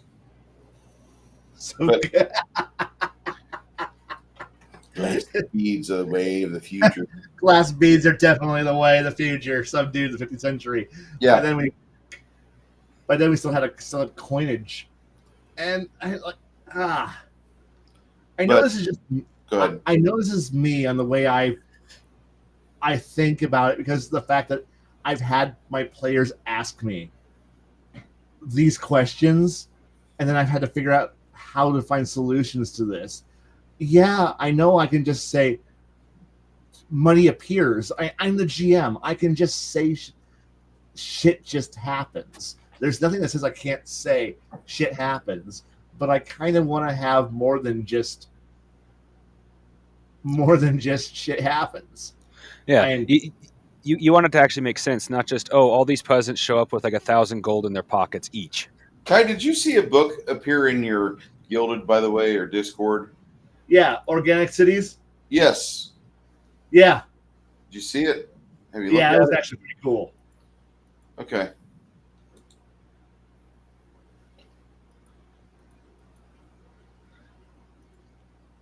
It gave me something to do. I do on a week on a lunch break. I read through it.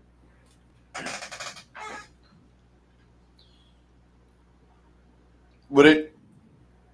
You think would it supplant, or would it completely take away the economic system that's in Pathfinder's Kingdom Builder?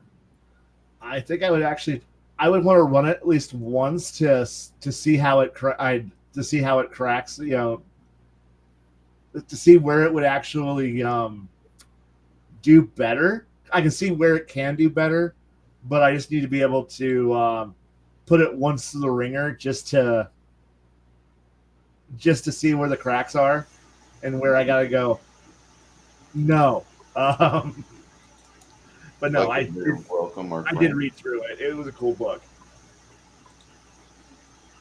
Dirty Ogre, how are you doing tonight, sir?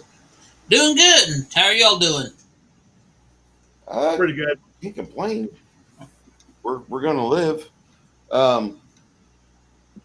Yay for not dying. Yeah. Seriously, it was kind of scary with fucking Six Nations being how that happened, but I'm happy he's able to text us from a hospital somewhere in Idaho and not be dead. You know, you start looking for evidence of his passing, you start looking for death notices, and you just your brain goes south. You know, you start getting really bad thoughts, and then all of a sudden Janet says on the day of her Kid Rock concert, "I'm talking to Josh right now." What the fuck? So, you have questions about an economy in a game, or Well, is that? Go ahead. Well, like I said, unless the campaign itself centers around the economics, to me, you don't really need to go deeper than the surface of exchanging currency for goods and services. I mean, unless that's your thing, and that's like I said, the kind of campaign you want to run, then go for it. But I mean, that is actually kind of my thing as both a player and a GM. Like, Kai put it, I forgot exactly what he said, but Kai put it in really excellent words one time when he was talking about the fact of what happens when you try to dump a 10,000 gold gem in a town that has not even half that. Now, I will admit that when I'm playing, I never want to. I never know if I'm going to start with an economic focus for a game. The economic focus is always an organic evolution that comes from play. Like when we start out, we're just adventurers, we're nobodies, and then it inevitably comes down to somebody wanting to plant roots, and then the questions start. I've coming from the idea that it's better to already have it worked out ahead of time and to not use it than to need it and then have to cobble together something that makes no sense and that feels like it was just a bolted on mechanic. Yeah, most of us don't need to know about all the complex economic engines that's running in the background, but when we want to run a horse, we kind of want to know that a horse is available and what its current value is. I know that's could just simply be GM fiat. GM just comes up with the information and says, "This is how much it is," and that's enough. But I know where I come from, and that's simply being, well, that doesn't make sense. Why why the hell is it this much over? And then question, the inevitable problem of something's going to walk into the the longer I ignore a problem, the more the problem is going to grow in the background. And I can ignore it, and maybe that would be enough. The rot might not be in this campaign, but it might be the next, and the next, and the next after that. But I've also had players who have asked asked stupid questions like, why? and because I don't like giving answers that I wouldn't accept if I was the player, and since I don't accept because I'm the inquisitive person who goes, but why? And then I write down the answer, and then I build off of the answer I got. And if the answer changes next week, I'm going to go, hey, no. Last week you said X happened. Well, something changed. What changed? Well, you don't know. I'm going to now look into why that changed. And then slowly this becomes why I care about the economic model of the area. It might simply, like, why everything does matter, even though it doesn't. And because I would prefer your way of saying that it doesn't matter. Simple bartering works if that's all. If the reasoning for needing more never arises, I think it's yeah. Sorry. Yeah. Well, okay. Was it? Hold on. Clint Eastwood movie. Dang it! It went right out of my head. Recent or old? Huh? Is it old recent? one? Old one? Yeah. Outlaw Josie Wales? Outlaw Josie Wells. That's the one. Okay. Him and his little group, they come up to this outpost. Okay, it's just a small, simple outpost. All right. The main source of business is ferrying people back and forth across the river. Now they got some goods in there, but you come in with $500, and the shack with the boat isn't even going to equal $500. Yeah, it's going to tip things. You got to use it within reason. There's probably like $20. Using the economics of the era it was in. Oh yeah, you buy the whole town. 20 bucks. Well, because what? $25 would buy a good horse and saddle. Yeah. So yeah, but you go to a big booming town, you could spend that $500 on quite a bit. So yeah, you're going to have disparages in between. So you go into a horse, you go into a town, you want to get a horse. Well, the price for the horse is a little higher than it would. Why is that? Well, gee, there's only like 4 horses in the whole 25 mile area, within a day's ride of the area, and 3 of those are plowing fields. So the price of the horse is going to be up a little bit more. Whereas opposed you go to a cowboy town where there's a whole pen of horses, may not be so much. Right. Now, for the story that was being told in that movie, that's all you would need. Now, but the thing here is that the story for that movie starts, ends, and starts, runs, and ends. There's nothing that continues past that point. The world that's in that movie doesn't exist anywhere else besides that movie. The problem here is that when we're playing a role-playing game, the world that we're in persists beyond where the credits roll. I mean, that whole movie would be an adventure. Could probably be run in a night, maybe 2, and you'd get to the movie, and then there's nothing more to worry about. Great for a one-shot. For in tabletop terms, one-shot campaign. You don't need to know anything about the economics or anything for a one-shot. For a pickup game, don't need to worry about it. The problem here is that I'm now playing a game where, hey, once I leave this town, I know I can do something, or say I wanted to develop that small town into being something else. Well, okay, so say I became the mayor or the governor or the sheriff of the area, or and I decided I want to be corrupt and want to start hitting people up for money and rigging elections and stuff. Yeah, you know where this is going, Bruce. Mm-hmm. I mean, I could do some pretty nasty stuff and and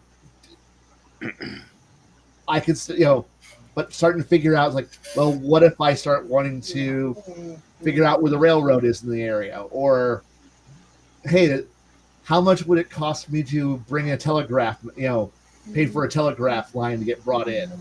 It's like suddenly questions start being asked, and you're now having to figure out because, well, the credits ran, and a bunch of people are going, what happened next? And you have to go, we left. We went to the next town. That was we jumped scenes, and we'll never return back to small town.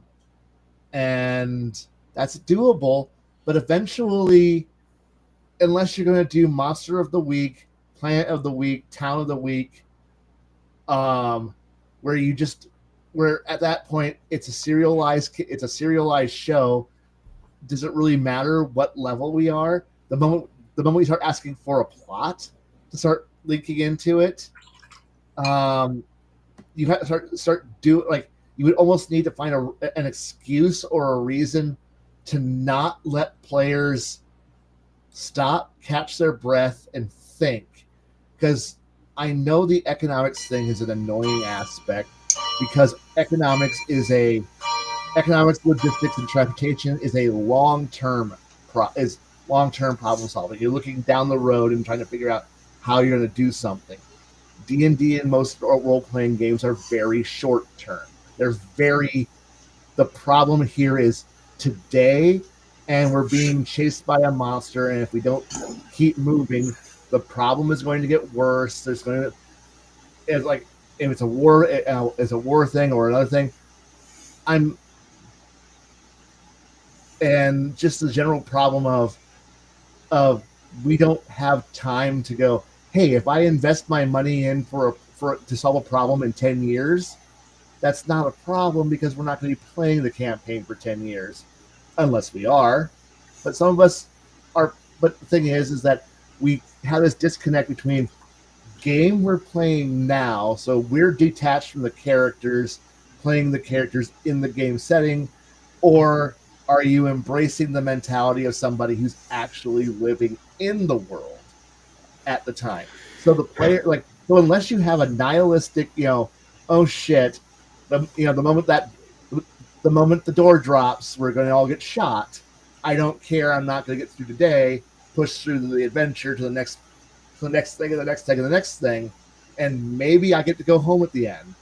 Or hey, this old dude showed up at my door and said, "You want to go on an adventure?" You're on an adventure, but not everyone has that. Not everyone who's going through everything cares that much. Might have that attitude, and knowing as a the player might not want. I might want to know, but the GM probably could benefit. I know it'd be easy just to say, we're sorry, we're sold out. We don't have that part. We don't have those things. We don't. We could have had it. We had it last week, but we're out. The supplier is just not running right, and there's a lot of ways to just pawn this off and explain away everything. There really is. But that's the obvious solution. And if you never intend on giving your players any form of free agency to develop something on their own, they don't, if you're going to give them a castle, you're going to give them a pre-built castle that you've given them. They're going to have no chance to customize it because it's going to be attacked by the bad guys soon and get trashed, and you'll move on to the next phase of the campaign. But the moment your players go, I want to build a castle here. This is where we're going to build a community. We have a bunch of refugees and people. This is a good defensible hill. It's got water, good grass. Let's build a city. Let's go build a city and build a kingdom here. This is where we'll make our stand. And suddenly, Okay. you're now going to go. Yeah. I'm going to interrupt here real quick. Go At ahead. that point, it's no longer the game master's responsibility. It's the player's responsibility. Because if you have if you're an adventure party, you have a bunch of refugees, and you plant your flag and say, "We're building a community here." Okay, now you need it's like, okay, how are you going to build this community? What is it going to thrive on? Is there a river nearby where there's going to be boats? Yep. Is it near a major pathway where people travel? Is it so? Then it relies on the players and not the game master. So the game master, and that's kind of where, like, the low level game stuff. I'm not trying to step on your deck here, or Kai's.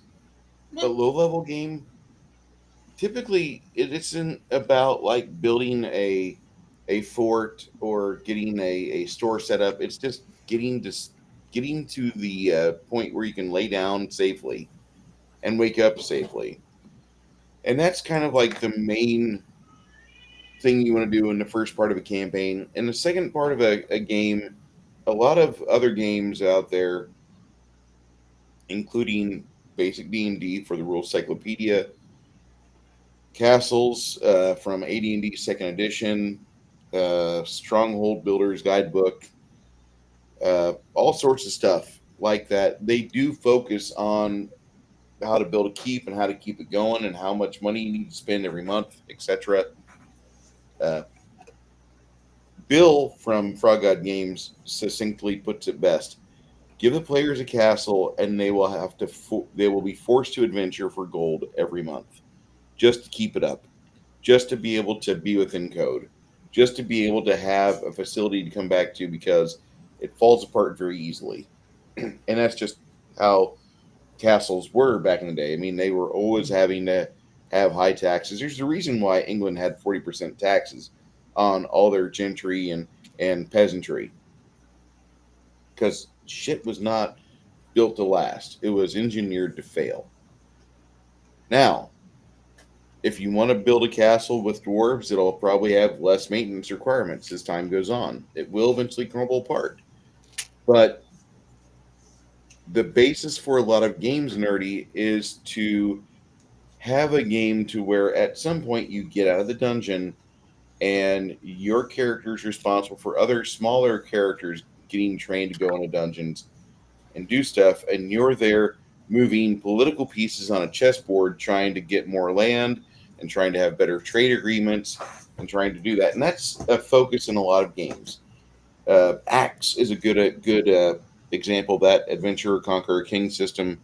Hyperborea does that a little bit, but a lot of games do focus on that. You can keep away from that if you want to keep your focus on the campaign, away from dealing with the economics and the mini game itself of keeping yourself fungible. If you want to stay away from that, that's okay. I'm not going to get upset. Crafting, I know at some point I'm going to throw him back in a situation where him and his family are going to have a mini game of trying to keep things fungible. They'll have property, they'll have a store, they'll have people, but they're not going to be like the government, which just basically moved into the watch station that you guys occupied legally, and they came along and was like, this really isn't that bad. Let's stay here for 2 years, make it uncomfortable, then we'll throw him a ridiculous amount of money and let him just like settle somewhere else. We'll fucking take over this place. And it's kind of preferable just for the fact that you're so close to the Green Mountains, which are chock full of goblins and orcs and hobgoblins that are always warring with each other. And both of my campaigns have dealt with that area, by the way. Well, Kai was talking about the reasons why people would settle down in an area, and I just could not help but laugh to myself, because all I was thinking was, yes, and the second area I'm going to settle is Rapanafuck. No! Oh, God. But the resources being humans themselves. All the money they leave behind and all that crap. Yeah. whatever you guys want to focus on in the campaign, go ahead, focus on that. Let me know what you want to pay attention to, and I'll work with that. Especially whenever we're together in game and what I consider active play, where like you're all at the table and either we're in the middle of like some stressful situation or you're out of a stressful situation trying to repair and regain lost resources or bits of just your stress and anxiety, letting those cool down, because that's Yeah. an important part of the game.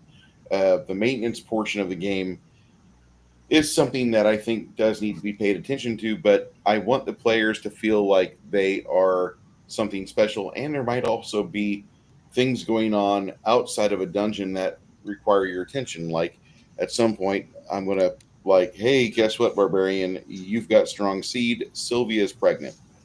And yeah, you have things like that. Or, you got the two kids that Mongoose and his wife have. So It's more like 6, isn't it? Because we adopted a whole bunch of them. yeah, you guys kind of did a Angelina Jolie thing. Nerdy, Yeah. you are blinking through the Roy G. Biv right now. I didn't know if you know that. It's not affecting me at all, but I just want to make sure you're aware. Yeah. I was looking Okay, for. I was looking for a better color, or a better. Disco party at Nerdy's house.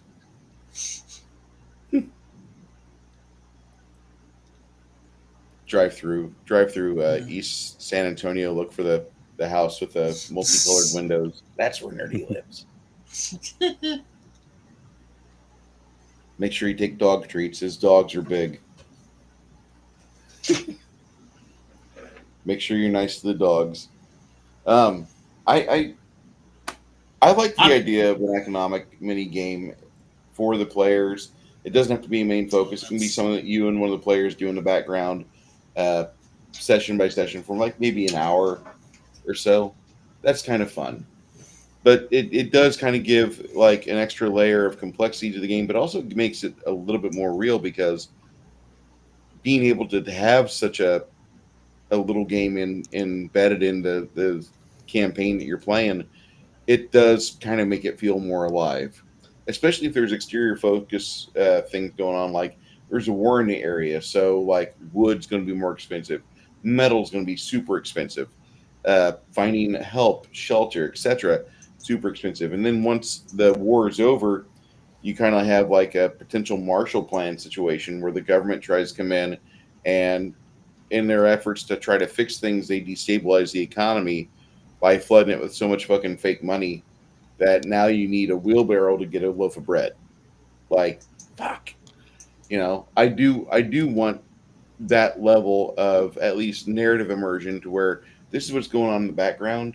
But I want you to have that because I think as a GM, that just makes me a better GM to kind of recognize what local crises will do in your everyday lives.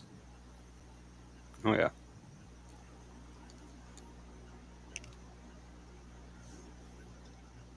Don't everybody Yeah. jump up at once. Oh no, I was I was just listening. agreeing with you.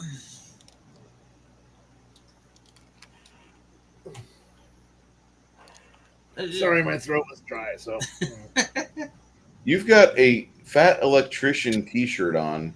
yes, I do. Military grade, the USS Texas. Yep, military grade gangster lean. Are they softer? Are Oh, they dear, they're soft. Okay. I'm honestly thinking about replacing all of my work shirts with his shit, with his stuff.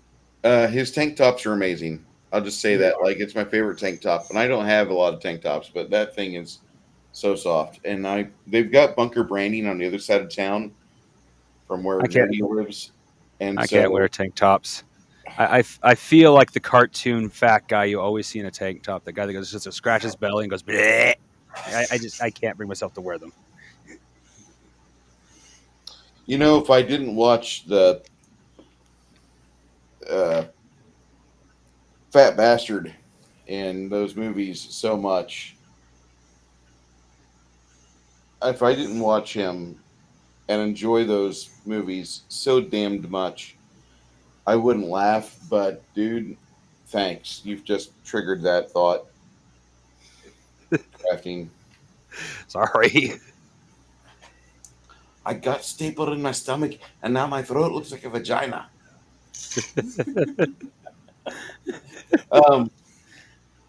Here we are, 6 months into the year. Is there anything game-wise that you guys are wanting to do? We got 6 months left. I mean, Kai-san, start a game. no, I wouldn't mind starting a game at some point, but I very much have to play with people I trust. I can't just like go out on Discord. Hey, anybody looking for a game? And like a bunch of strangers show up, and I'm like,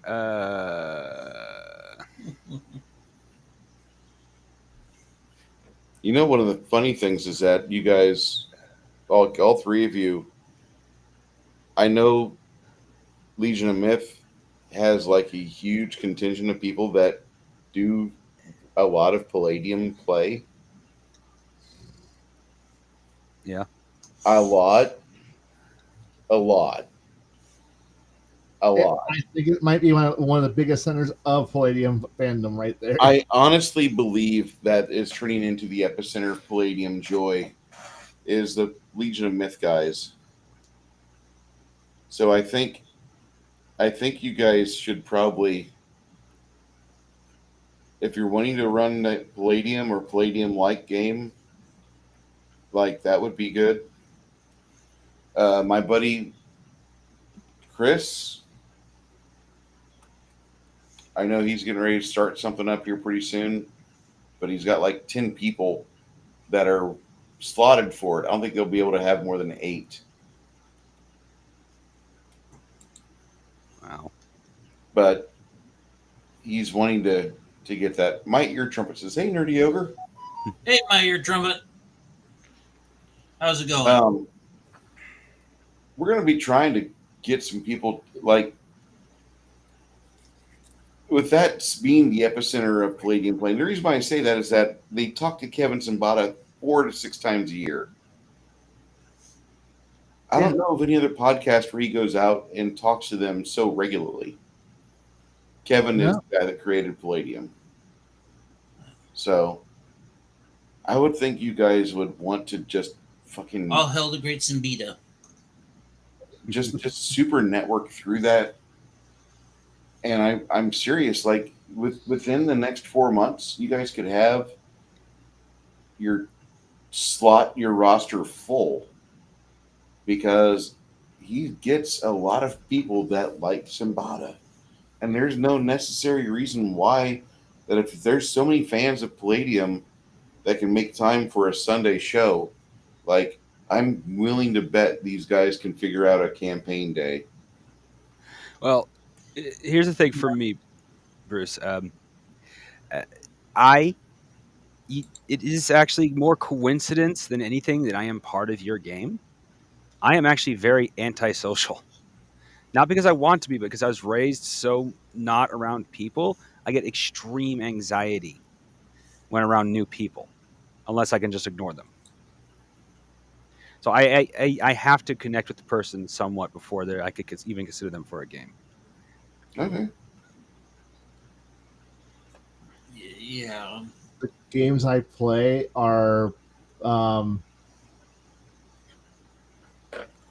I don't talk about most of them because outside of a few people, I don't know many people who want to go really, hear an in-depth blow-by-blow game of Battletech, or want to go into debates about the various submodels of the Fed Heavy Cruiser for Starfleet battles. Or I know that, or the bullshit debates about Exalted or Mage of the Ascension, or when we're bullshitting, like that, it's like I know that the epicenter for Palladium is over on Legion of Myth group. The thing is that I'm like running around the epicenter for the BattleTech Renaissance, and I'm enjoying talking and playing with those people. Yeah, we're all playing mostly Mega Mech because that's the pickup game that allows you to dial in from other places. Invite people in and play digital BattleTech with people again. And yeah, it's a few minutes, and so it's a couple hours, and digital's and it's running most everything, but it's some pretty good gaming. I mean, do I like? But the thing here is going into the in-depth lore of why the why the battle bus is a piece of shit, and god damn it, why'd you bring why this one guy bring a 200-ton rolling wagon of wagon of doom that he customly made sure only was at the 1,500 battle value limit, and it's a piece of shit, and god damn it, it moves at 1-2 around the board, and if you come anywhere near it, it kills you. That's not important, but that's also fun. But we also have a subculture around that. And there's also other people who are talking about lore and fun things. I like that community because it's a good community. It's not the industry or the community that is here. And so I don't really need to, like, in my next 6 months is going to be find more time to make jokes about rednecks supercharging giant robots at a corn dog festival. That's what we want. When you have an entire group who created a hobby, a once a year tournament where we're creating lore for why the tournament happens. So the idea that it's kind of like this monster truck pull that's happening in the backyard of some guy's cornfield, where it's all just giant robots having gladiator fights, and we're like, yeah, this sounds fun, and we like trying to figure out, so who supplies the, like, oh yeah, no, it's entirely corn dogs, and we're like, okay, fantastic, and people are having fun, and and we're actually making coins. Like one of the guys in the group is making actual challenge coins right now for the group, and yeah, it's like, and that's kind of cool. It's like, I mean, I know when we're all talking about Pathfinder or WotC and all this other shit, I'm going, this is a group of whack jobs who love a game that was effectively dead for 20 years and then started talking about the game, and we loved the game. We never stopped talking about it. And then it came back. And now we're watching the company that brought it back catch fire and fall on its face, and we're all going, and people are like, but what's going to happen when Catalyst inevitably collapses under its own hubris? And then we'll just continue to go, we'll be over here talking about giant mechs, dumpster races, and corn dogs, like we've been doing for the last 20 years, and we'll continue to do for 20 more. Or when the SFB people are all bitching about, hey, what's this weird combo that we're gonna that people are trying to figure out, and going, no, the game is kind of, we know it's dying, but we're fans. We'll continue to play a game, even though Amarillo Design Bureau really is not doing too hot, but we don't care because it's our version of Star Trek. That's, dear God, fuck, too many charts. What the hell? I want to play 5 hours for one turn gaming, but we keep that game alive. In another group, yeah, I would love to play some Mage the Ascensions, or a bit more of it actually, but we know that there's a grand total of 500, of maybe 2,000 of us in the entire continent, and 2,000, and we're all busy because we're all old. And I've noticed that, like, there's less and less of us every day. There's more and more, and there's a whole crapload of gamers, but they're younger, and they're playing different games. Those of us who are playing the old ones, Well, guess what? Yeah, if you think the segmentation among the OSR crowd is bad, wait till you watch what the young kids are playing. Right. It's And everything. They're playing everything. yeah, and it works. It's like for them it works, and they'll eventually, it'll it'll shake itself out eventually, because it always does.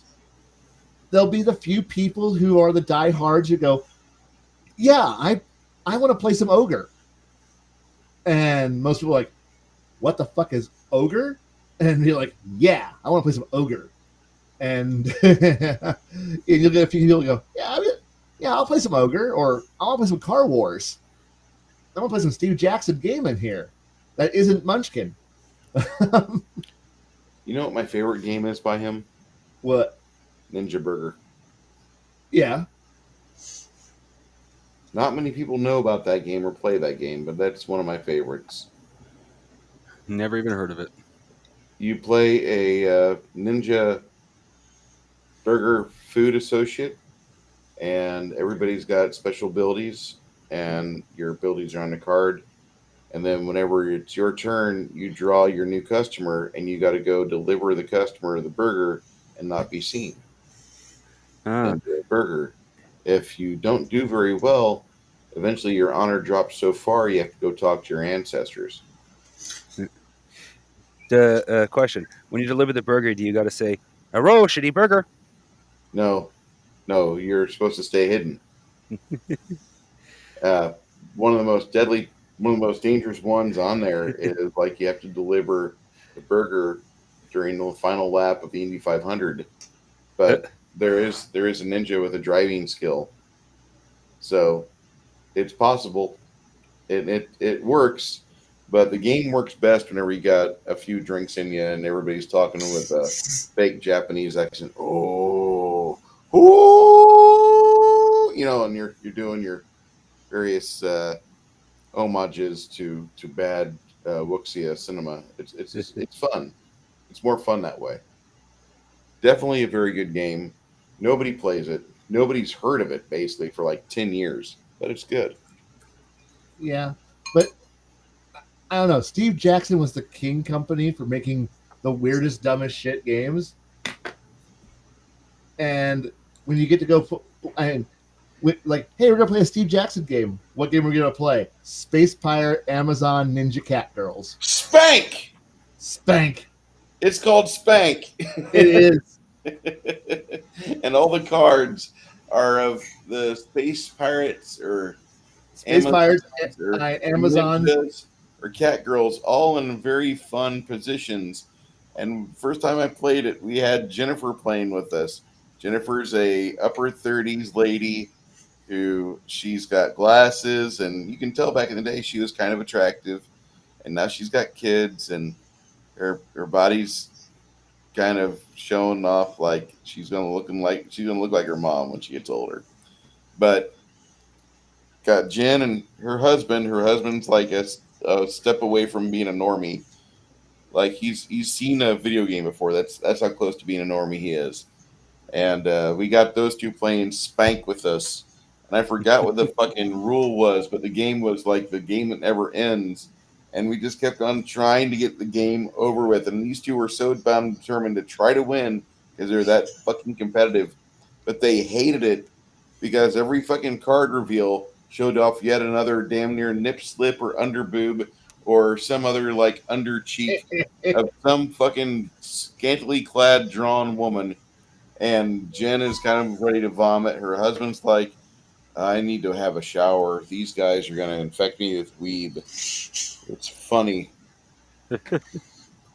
I still wish I had a copy. I had my copy of Spank. That was a hilarious. Bump into Sean Guyman. He occasionally comes in my chat, but bump into Sean Guyman. I think he might sell you his if he still has it. Because I don't think he gets rid of anything unless he sells it. Oh God, what was that game? It's a card game where you get like a weird ass combinations. Homer thinks he's invisible, and you're supposed to argue about how that's better than the other person's combo. My sister got into so many. I bought that for my sister and her husband. My sister got into so many I think I have this game arguments here. with her brother-in-laws that she actually had to stop playing the game. She loves the game, but she can't play it with anybody because she's too argumentative. And I can't Now, play it. I can't play with anybody because I'm exactly the opposite. I will literally see the logic in your combo and go, "Okay, you win." now here we have two favorite games. This one, Okay, yeah. I recognize this it. one. Flux is This definitely one? fun. Is it Super Fight? Yes, that's it right there. My Yeah. sister can't play it anymore because she got too many arguments with like they would, according to my sister, they got into an argument that lasted over an hour over their combos. There's only one game I know that actually will get you kicked out of a game store faster, and that's if you go into a game store with a copy of Diplomacy. Oh dear God, that game. Oh, That game will break fucking relationships. That's all it's there well, for. speaking of breaking relationships, I also got my sister and her husband Paranoia Redbox Edition for their anniversary. Oh, great game. I like that game. I know I shouldn't, but I do.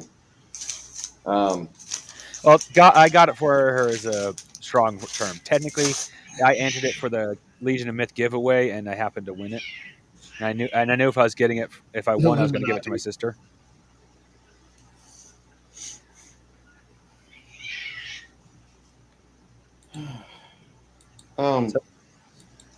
Yeah, Super Fight's fun. I would not recommend. It's fun, but I I I just wanted to talk about like we're at the halfway point in the year. We've done 20. We've done 13 shows with Kai. 12 shows actually, because there was 1 week he skipped, and that's okay. But there was a lot of fun we've had, and I wanted to kind of talk about the year in review.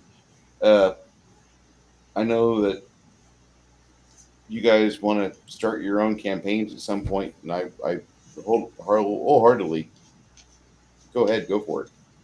You got the whole world is your oyster on the internet, and you're bound to bump into somebody who's like, I would love to play Palladium, or I would love to play a game like Palladium. Go for it. Well, my problem is scheduling. Oh, Like right now, all my gaming, it's like I got if I pick up another game somewhere, I'm gonna have to drop one that I'm in. you said you ran Nightbane last night. No. I played in Nightbane. Okay. Yeah. So somebody actually has a functional Nightbane game going on. Is that on the web or is that local? Yeah. It's on the web. I can get you the guy's YouTube account. Part of me says that's really cool. Another part of me is like, oh my god, I remember that game. Because that game can go one of two ways. Like, I'm a Nightbane.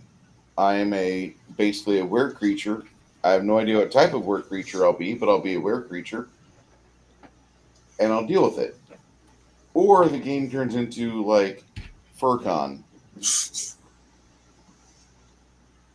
It's okay. It's different. Yeah. Well, my character, his Morphus is basically a ghillie suit, and I have this glowing aura around my head. So basically, the glowing aura is like a minus 50% to my prowl. Okay. But my my ghillie suit is a plus 25. So it's and with other factors involved, basically I'm wearing a ghillie suit and I only have a plus 5 to prowl to stay hidden. I love that game. I think that's a great game. That's a fun setup. And if you play it like what the movie sets it up as, it can get really harrowing and stressful. Just run it like the way the movie Night Spawn. or Nightbreed?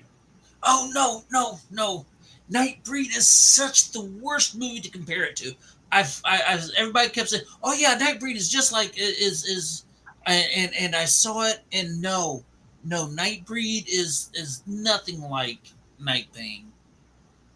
If you want something to compare it to the TV show Grimm. Fair Grimm enough. is Grimm is better to compare it to. Okay. I actually like the Nightbreed movie, but I understand people. There are people that don't like it. I don't did. really.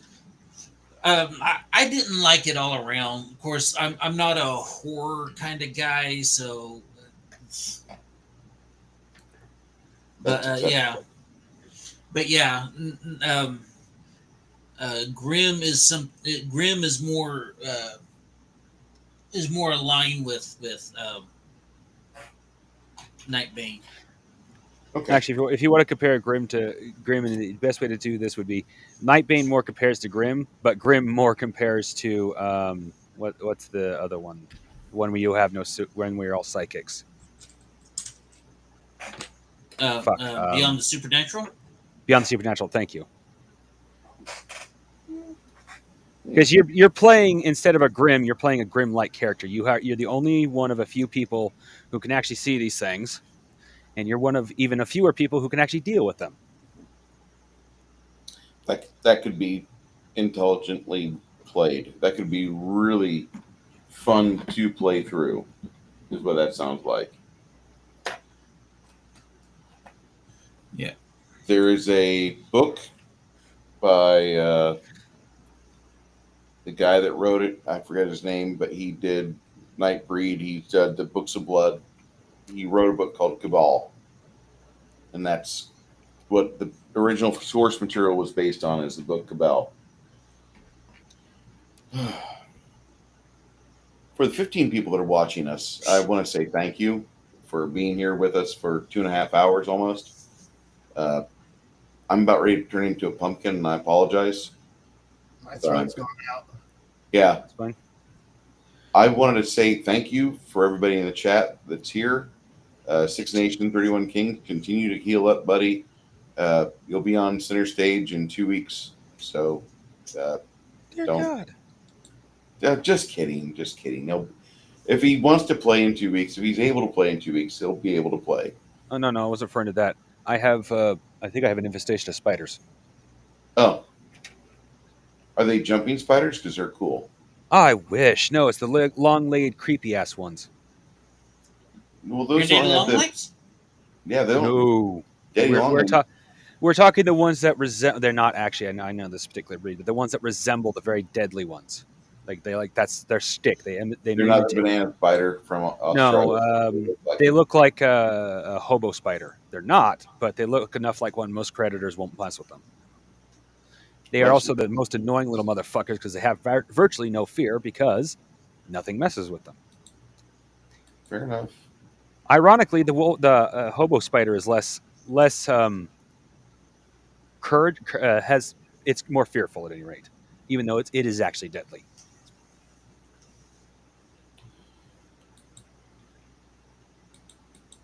Clive Barker, thank you, and we love you too, Six Nations. We want you to be part of the group and be healthy, man.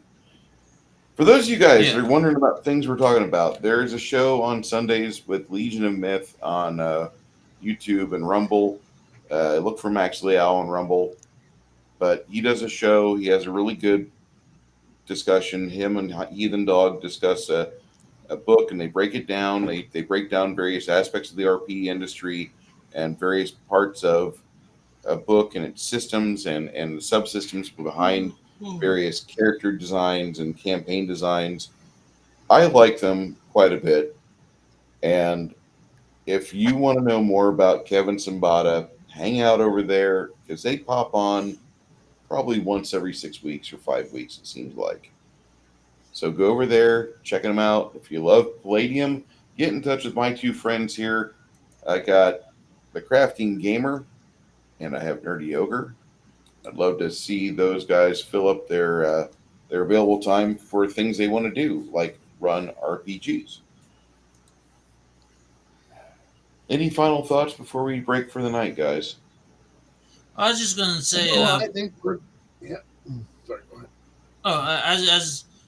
I have been wanting to run an urban fantasy, do a beyond the supernatural kind of thing, but unfortunately, I really, really suck at the detective,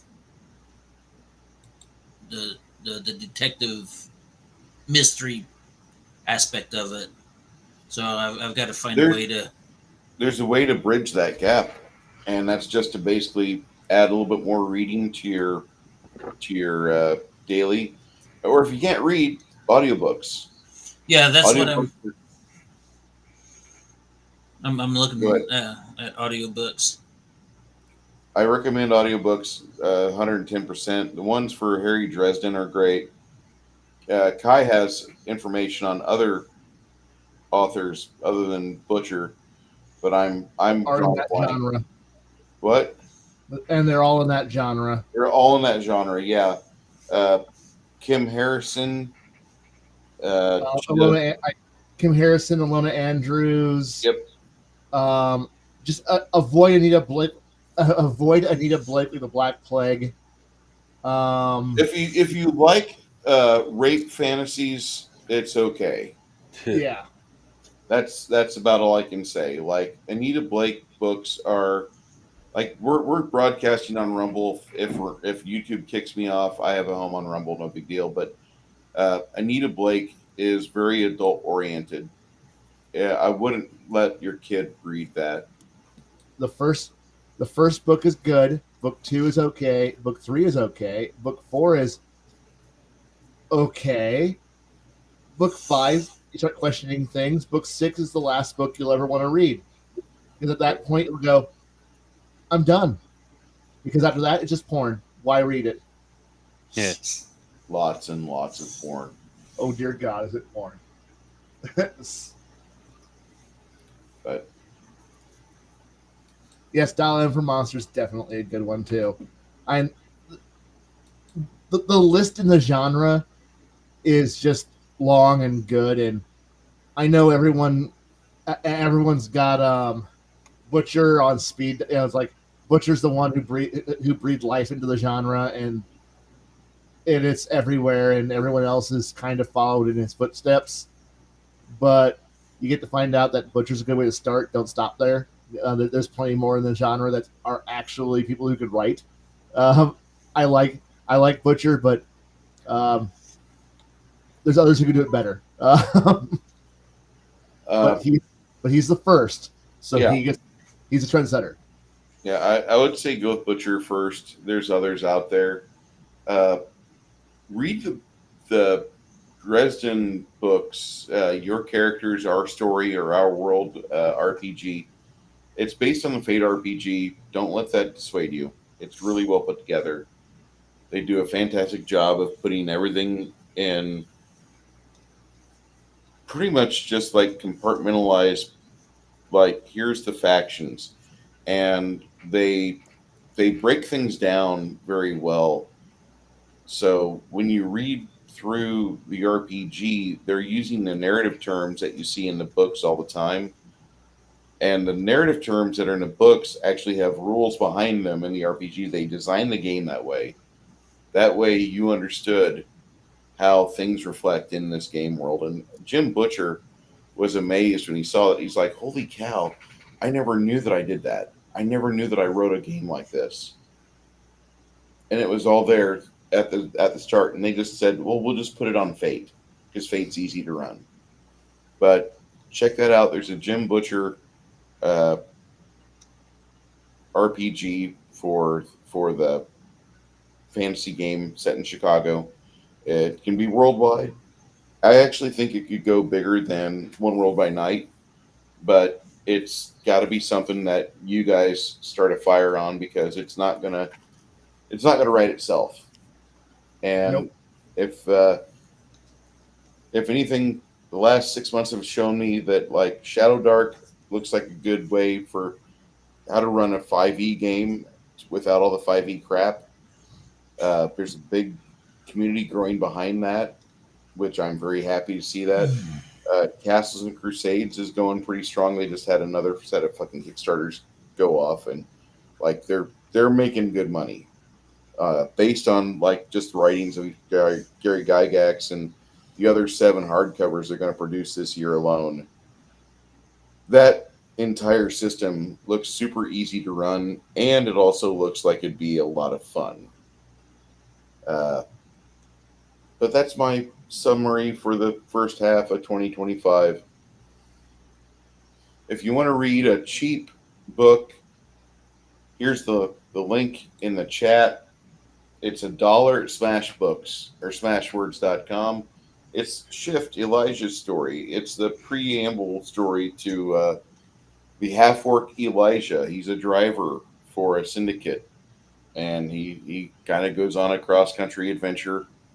And I know I don't end it well. I'm not a professional writer. I apologize. I tried, and I thought I had a lot of fun with it, and a lot of people actually did kind of enjoy this. If it sucks, write a review. Tell me it sucks. Where did I fuck up at? But hey, you got a book out there. Yeah, Yeah, and then I wrote the sequel. That's Shift Election Weekend, right there. And another $1. Smashwords.com is one of the best sites out there, if you ask me, for picking up a Kindle book. But if you want to know what Bruce sells, I have books. I don't talk about them much. I'm still fucking with the third one, but not as often as I want. I'm still really trying to write my damn RPG, and I want to get that out. That's what I want to write. That's what I really want to write. That's the one banging around my head and screaming at me.